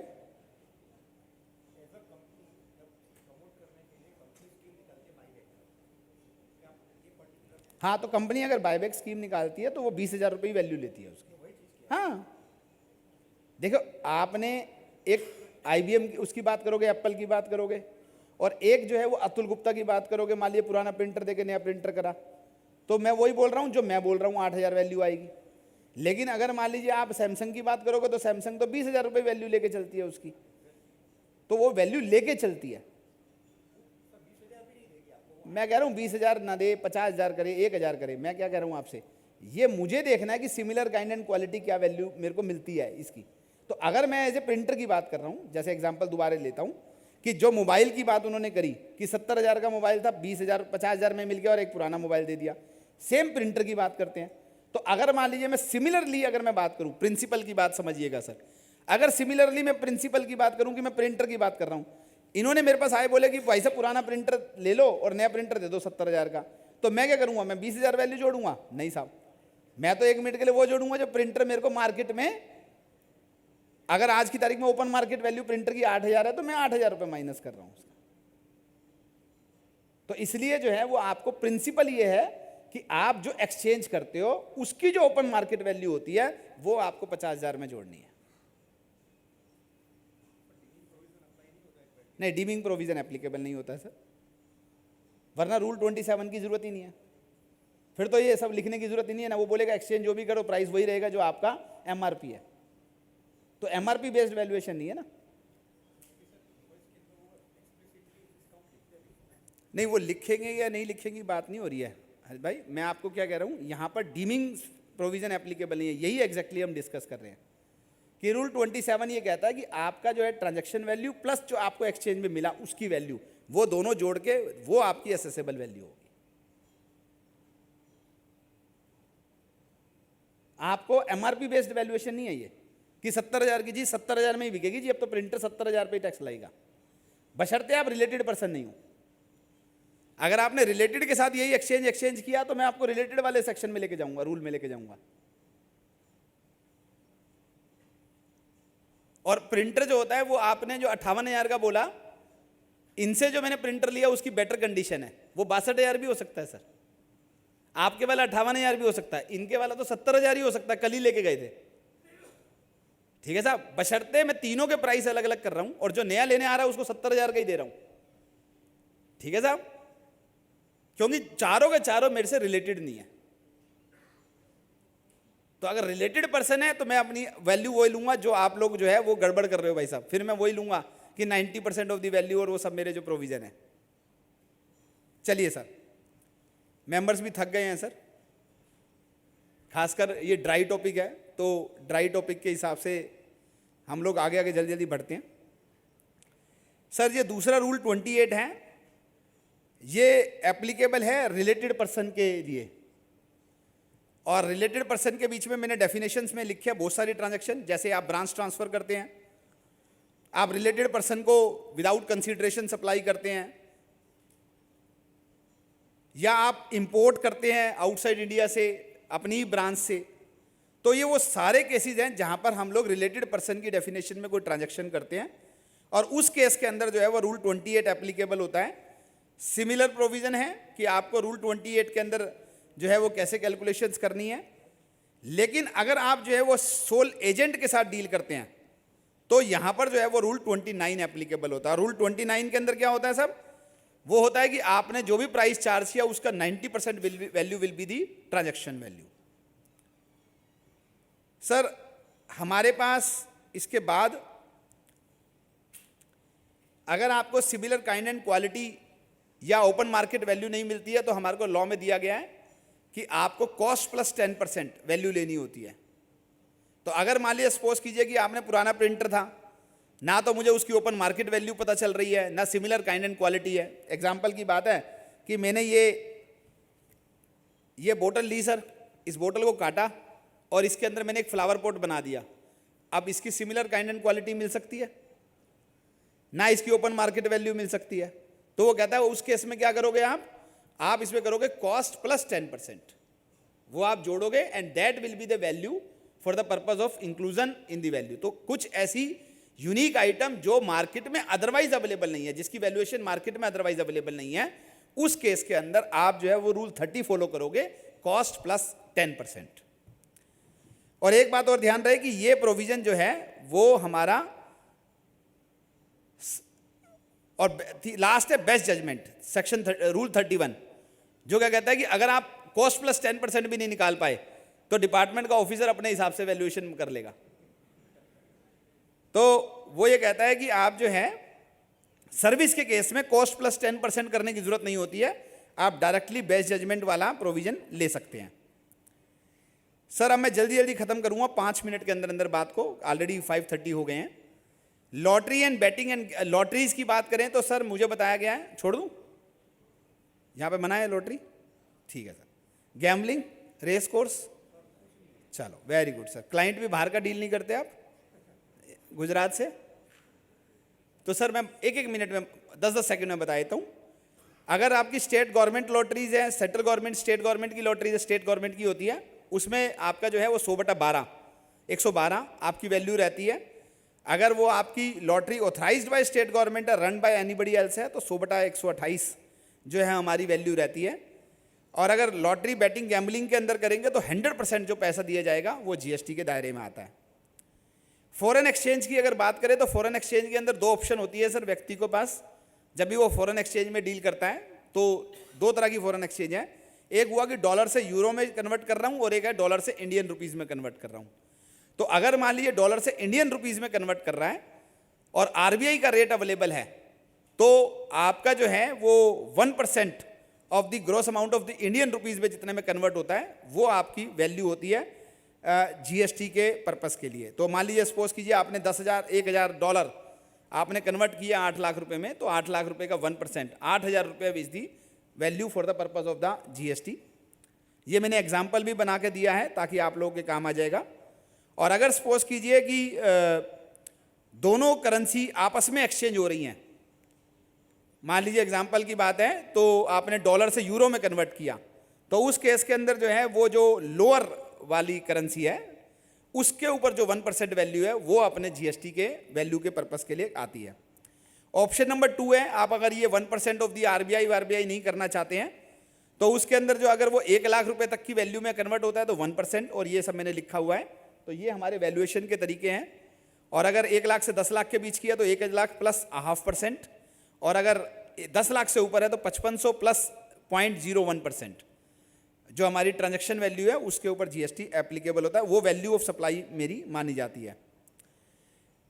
अगर आप एयर ट्रैवल एजेंट हैं तो डोमेस्टिक बुकिंग के लिए 5% ऑफ द बेसिक फेयर, और अगर इंटरनेशनल बुकिंग है तो 10% ऑफ द बेसिक फेयर जो है वो आपकी एयर ट्रैवल एजेंट की वैल्यू बताई गई है रूल 32 के अंदर। ये मैंने कुछ एग्जाम्पल भी बनाए थे उसके। ये मेरा इंश्योरेंस का बिजनेस है। अगर मैं इंश्योरेंस बिजनेस की बात करता हूँ तो अगर इन्वेस्टमेंट पॉलिसी है तो टोटल प्रीमियम माइनस इन्वेस्टमेंट वो मेरी टैक्सेबल वैल्यू होती है। अगर सिंगल प्रीमियम पॉलिसी है तो 10% सिंगल प्रीमियम का। अगर रिस्क पॉलिसी है तो 100% amount is the taxable value. और अगर दूसरे बचे हुए केसेस हैं तो 25% पहले साल के प्रीमियम का और अगले साल के प्रीमियम का 12.5% वैल्यू जो है वो टैक्सेबल वैल्यू होती है। सेकेंड हैंड गुड्स के लिए भी बताया गया है सर। सेकेंड हैंड गुड्स के लिए जो मेरा एक्सचेंज प्राइस है वो मेरा टैक्सेबल वैल्यू होता है। और प्योर एजेंट के बारे में मैंने आपको ऑलरेडी बता दिया जब मैंने आपको चार्टर्ड अकाउंटेंट से रिलेटेड बताया था कि how the chartered accountant business is there. Sir मैं इससे पहले अपनी बात को ख़त्म करूं, सिर्फ मैं एक बार आपको दोबारा बताना चाहूँगा। ये एक डायग्राम है, आप लोगों को वैसे अदरवाइज अवेलेबल रहेगा। ये बेसिकली जैसा कि अरित भाई ने कहा कि अपने क्या है कि 24/7 जीएसटी में ही अपने आप को पाते हैं। तो बेसिकली अगर जीएसटी के बारे में एक 360 डिग्री व्यू किसी को देखना हो तो ये अपने आप में जीएसटी का 360 डिग्री व्यू है कि किस तरीके से जीएसटी जो है वो कॉस्ट शीट्स को, प्राइसिंग्स को, सप्लाई चेन मैनेजमेंट को, आईटी इंफ्रास्ट्रक्चर को, फाइनेंस को, टैक्स कंप्लायंस को हिट करता है डिफरेंट ऑर्गेनाइजेशंस में, where in each one of area where you can become the consultant. तो ये वो अपने आप में एक डायग्राम है दैट शोज कि how you can become a GST thought leader in the times to come. तो कंप्लायंस से बाहर आइए, अपने आप को कहीं ना कहीं पर इस तरीके से देखिए and that will help you in the times to come. So friends, 2 it was a very dry topic, लेकिन I try to develop as many as practical questions कि हम लोग जो है वो इसको थोड़ा सा लाइवली बना सकें. With these words I convey my sincere thanks to the branch for giving me this opportunity. हम लोगों ने समय से जितना समय अलॉट था शायद उससे भी ज़्यादा ही समय लिया, but I try to give the justice of my visit to your city of Surat कि मैं आया हूँ तो कुछ ना कुछ आपको ऐसी बात बताऊँ जो आपके प्रोफेशनल करियर में आपको हेल्प करे. सर एक बात यहाँ पर साइन ऑफ करने से पहले एक बात बोलूँगा अगेन, आप लोगों को जीएसटी के बारे में तो मैंने सारा बताया. एक ऐसा एरिया जो हमारे प्रोफेशन के लिए दोबारा सनशाइन सेक्टर बन सकता है, और वो है हमारा सस्टेनेबिलिटी को लेके, ईएसजी को लेके. तो आप लोग जो है वो मेरी रिक्वेस्ट है थोड़ा सा उसको पढ़ना शुरू कीजिए. There will be the very very good opportunities. पहले हम सिर्फ कार्बन ट्रेडिंग्स की बात करते थे, और कार्बन ट्रेडिंग में हमें लगता था ओ ये हमारा काम नहीं है, जैसे सर्विस टैक्स में मैंने बोला. बट नाउ पहले 1000 लिस्टेड कंपनियों पे एप्लीकेबल हुआ है BRSR, which they have to report, for which they have to do a lot of things. Then it will be applicable on many other companies, then rating, then green washing, then assurance services of the, जैसा अभी social audit की बात हो रही है ऐसे sustainability audit की भी बात आएगी, and then impact funds, fund management और lot of mutual funds, green bonds. So ये पूरा का पूरा इकोसिस्टम जो है वो ESG के अराउंड काम करने वाला है, सस्टेनेबिलिटी के चारों तरफ काम करेगा. आप लोगों को मैं एक एज ए ब्रदर एक एडवाइस दे रहा हूँ, आप लोग थोड़ा थोड़ा इसके बारे में पढ़ना शुरू कीजिए. May be few of you will find very very interesting in the times to come for your professional growth. Once again, thank you very much to all of you for giving me this opportunity. Thank you, sir. Anybody have any question regarding to this session? If someone want to ask any question? Yes, sir.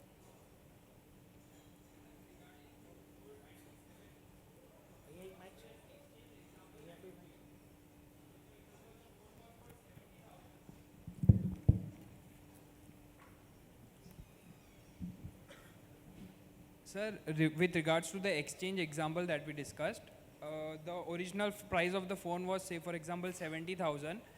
The dealer agreed to give it for 50,000 plus the buyer had to give the exchange old phone for exchange.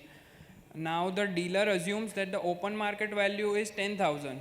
मैं आपको दोस्त बताता हूँ, दोबारा repeat कर देता हूँ, जैसा भाई ने जब मेरे से कहा था तब भी मैंने बताया था. नॉर्मली क्या होगा कि एक ब्रांडेड कंपनी है, वो ये बोलेगी मुझे ये 10,000 5,000 का खेल नहीं करना है, मेरी वैल्यू 70,000 ही रहेगी. ठीक है, आप लेकिन उस बात से प्रिंसिपल को चेंज मत करिए. प्रिंसिपल वही है जो मैं बता रहा हूँ आपको, कि आपको जो पुरानी चीज़ आपने खरीदी उसकी मार्केट वैल्यू निकाल के वो आप 50,000 में जोड़ेंगे. कंपनी कहती है कि नहीं जी, मैं इतने सारे डीलर नेटवर्क में और इतने तरह के सिस्टम में, मान लीजिए पुराना मोबाइल है, आपका टूटा हुआ है, मेरा साबुत है, इनका उसकी शीशा टूटा हुआ है, इनकी वो चल नहीं रही है, वैल्यूएशन नहीं हो सकती ना, वो कहती है 70,000 ही मानी जाएगी. मैं 20,000 ही ले रहा हूँ सबकी वैल्यू. सर तो आपको 70,000 रुपये GST देखने को मिलेगा फॉर दी स्ट्रक्चर्ड ऑर्गेनाइजेशन जहाँ पर इतना बड़ा चेन नेटवर्क होता है. लेकिन उससे प्रिंसिपल चेंज नहीं हुआ. प्रिंसिपल क्या है? ओल्ड प्रोडक्ट की मार्केट वैल्यू या सिमिलर काइंड एंड क्वालिटी देख के उसका वैल्यू निकाल के वो आपको ट्रांजैक्शन वैल्यू में ऐड करना है. सर लेकिन से फॉर एग्जांपल फॉर अनस्ट्रक्चर्ड और स्मॉल डीलर्स, अगर डीलर मानता है कि पुराने फ़ोन की कीमत 10,000 है और ऑफिसर बोल रहे हैं नहीं इसका फेयर ओपन मार्केट वैल्यू 15 बैठ रहा है, तो अपने कैसे उसको आर्ग्यू करेंगे फिर?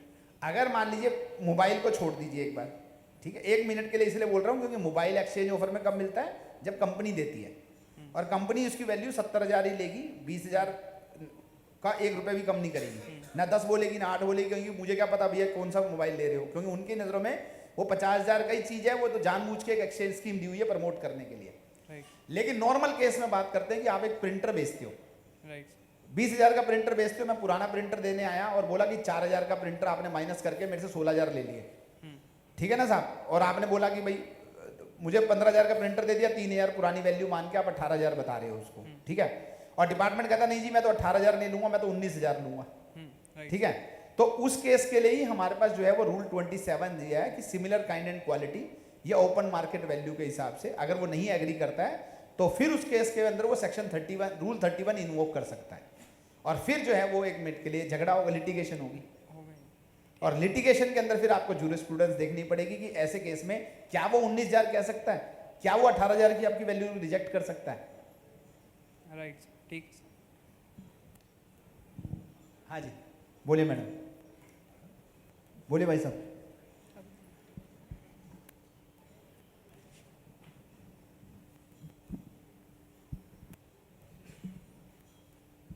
सर, रिलेटेड पार्टी ट्रांजैक्शन में एक प्रोवाइजो है कि if recipient is entitle for the full credit, तो 100%। इसका मतलब ये हुआ कि जो सिक्वेंशियल रूल है उसके अंदर related party 1 2 3 4 we have to ignore the old rule and the transaction value will become the assessable value. नहीं सर, वो क्या कहता है कि अगर आपका रिलेटेड पार्टी में नहीं कहता है वो सर, वो कहता है डिस्टिंक्ट पर्सन में। यस सर, यस यस है ना? यस एग्जैक्टली इन डिस्टिंक्ट पर्सन है ना भाई माय साहब? क्वेश्चन इज दिस हाँ, तो इसलिए क्या है ना कि वो रिलेटेड पार्टी में तो बहुत खतरनाक हो जाएगा सर। डिस्टिंक्ट मैं- पर्सन में वो हाँ। बोलता है, और डिस्टिंक्ट पर्सन का मतलब क्या होता है कि एक ही पैन नंबर में 2 रजिस्ट्रेशन। तो अगर मेरा ऑफिस दिल्ली में भी है और सूरत में भी है, और सूरत को 100% क्रेडिट मिल जाएगा जो भी वैल्यू मैं बताऊं, तो उस केस में वो कहते हैं कि मैं बीच में नहीं आऊंगा आप दोनों के। आपको अगर मान लीजिए सपोज कीजिए कि ये आपने ये भिजवानी है, शील्ड भिजवानी है, नॉर्मल प्राइस आपका 1 लाख रुपए है और आप अपनी सूरत ब्रांच को 5,000 में भिजवाना चाहते हैं, तो मैं ये नहीं बोलूंगा कि 1 लाख पे टैक्स दो, मैं 5,000 ही वैल्यू एक्सेप्ट कर लूंगा, ये कहता है। अगर डिस्टिंक्ट पर्सन के केस में 100% क्रेडिट, तो मैं 1 लाख चार्ज करता तो आपको 18,000 का क्रेडिट मिल जाता, मैंने 5,000 चार्ज किए तो आपको 900 रुपए का क्रेडिट मिल रहा है। तो ऐसे केस के अंदर मैं आपको चैलेंज नहीं करूंगा। लेकिन अगर सूरत ब्रांच टैक्सेबल और एग्जेम्प्टेड दोनों में डील करती है, यस यस तो फिर मैं आपकी ट्रांजैक्शन वैल्यू रूलों के हिसाब से चलूंगा, रूल्स के हिसाब से। Thank you. हाँ जी, सर सपोज कोई मैन्युफैक्चरिंग एंटिटी है, उसको 1 CR का कॉन्ट्रैक्ट मिला और जिसमें 50 lakhs का मटेरियल जिसने कॉन्ट्रैक्ट दिया उसने सप्लाई किया, तो इस केस में ट्रांजैक्शन वैल्यू और एसेसिबल वैल्यू क्या रहेगी? सर इसके अंदर जो है वो अगर free of cost supply material करेगा तो 1.5 करोड़ रुपया, 1.5 करोड़ जो है इसकी जो है वो असेसेबल वैल्यू होगी सर। थोड़ा डिटेल में बताएंगे। सपोज कि मैंने मेरे सर लिए 2 जो तरह के वर्क है- कॉन्ट्रैक्ट हैं। एक कॉन्ट्रैक्ट ऐसा है कि मैं लेबर कॉन्ट्रैक्टर हूं आपका, आप कह रहे हो मटेरियल मेरा, लेबर आपकी, ठीक है साहब।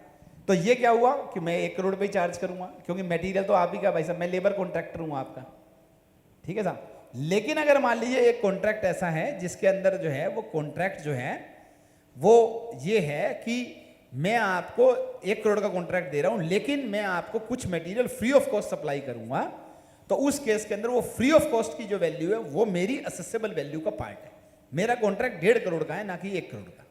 ओके, ठीक है साहब। तो आप मुझसे 50 लाख रुपए पर जीएसटी चार्ज करोगे, मैं आपसे 1.5 करोड़ पे जीएसटी चार्ज करूंगा। ठीक है सर।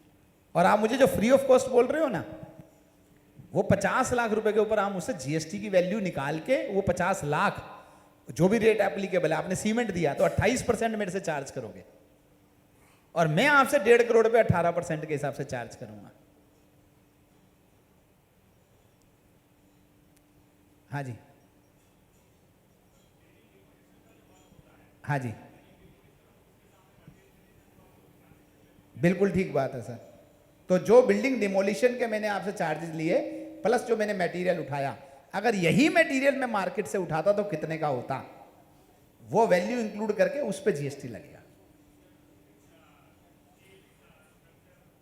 हाँ, तो सिमिलर काइंड एंड क्वालिटी, अगर मैं यही से एग्जाम्पल की बात है कि मैं एक छोटा सा एग्जाम्पल, क्योंकि मकान तो हम सभी बनवाते हैं, तो आप ट्रॉली उठाते हो ना, ट्रॉली उठाने की कितनी है, अगर आपको ट्रॉली गिरवानी हो आपको भरत करवाने के लिए या फ्लोरिंग कराने के लिए, तो 1000 रुपए की ट्रॉली मिलती है ना साहब। तो आपने जितनी भी ट्रॉली उठाई, वो कहेगा जी कितनी ट्रॉली उठेगी, वो बोला 40 ट्रॉली उठेगी, तो 40,000 और जोड़ लो गिराने के अलावा, 1 लाख रुपया प्लस 40,000 हो गया, 1,40,000 वैल्यू हो गई। ऐसे करके सिमिलर काइंड एंड क्वालिटी ऐसे निकलेगी, क्योंकि ये तो कोई मापदंड तो है नहीं इसका। सिमिलर काइंड एंड क्वालिटी कैसे निकालोगे, ऐसे ही निकालोगे भाई साहब कि मार्केट में ट्रॉली कितने की उठती है। हाँ, वही एग्जाम्पल दिया भाई साहब मैंने, तो एक आपको बहुत कोशिश करी है आपके बिल्कुल नजदीक आंसर देने की। कि जो ये सामान गिरता है तो वो उसका जो सामान उठा के वो दूसरी जगह गिरते हैं तो इतने ही पैसे मिलते हैं, है या नहीं है? वो वरना क्यों कर रहा है भाई साहब सस्ते में? क्योंकि वो मलबा उठा के कहीं बेचता है, तो वो कह रहा है जितने का बेचता है वो वैल्यू में जोड़ दो। आपने इतने का तो सामान बेचा, सर्विस दी मुझे। हाँ जी, Now we are concluding. एक मिनट जी, ये क्वेश्चन और था यहाँ पे जी, लास्ट, सॉरी। है जी, मैं कराता ही नहीं। अभी तो समझाया, रामायण पूरी पढ़ने के बाद बोलो राम कौन थे, सीता कौन थे। अब मुझे बोलो रिटर्न का क्वेश्चन है, मैं फाइल ही नहीं करता। Thank you all. Now, to conclude the session, I want to invite to CA Sailesh Lakhankia sir to give formal vote of thanks. Thank you, Master of Ceremony, CA Sweta Panelia ji. Good evening to one and all present over here. It is my indeed pleasure to propose a vote of thanks. Thank you so much, sir. Thank you so much, past president and our guest speaker, C. Atul Gupta sir, for coming to the Surya Nagari, Surat, and giving your valuable time to the member of Surat branch. A big round of applause for sir. Once again, thank you, sir, for sharing our wonderful insights on the topic valuation and the goods and service tax. Sir, these insights will definitely help to the member of Surat branch for enhancing their litigation practice. Once again, thank you so much, sir. A big round of applause for the sir. And thank you for the coordinator and past chairman of Surat branch, C. Hardik Shah, sir, for wonderfully coordinating the session. Thank you, sir. Now we are concluding our third session of 2 days National Conference 2022, and even we are concluding first day of the National Conference. Thank you, members.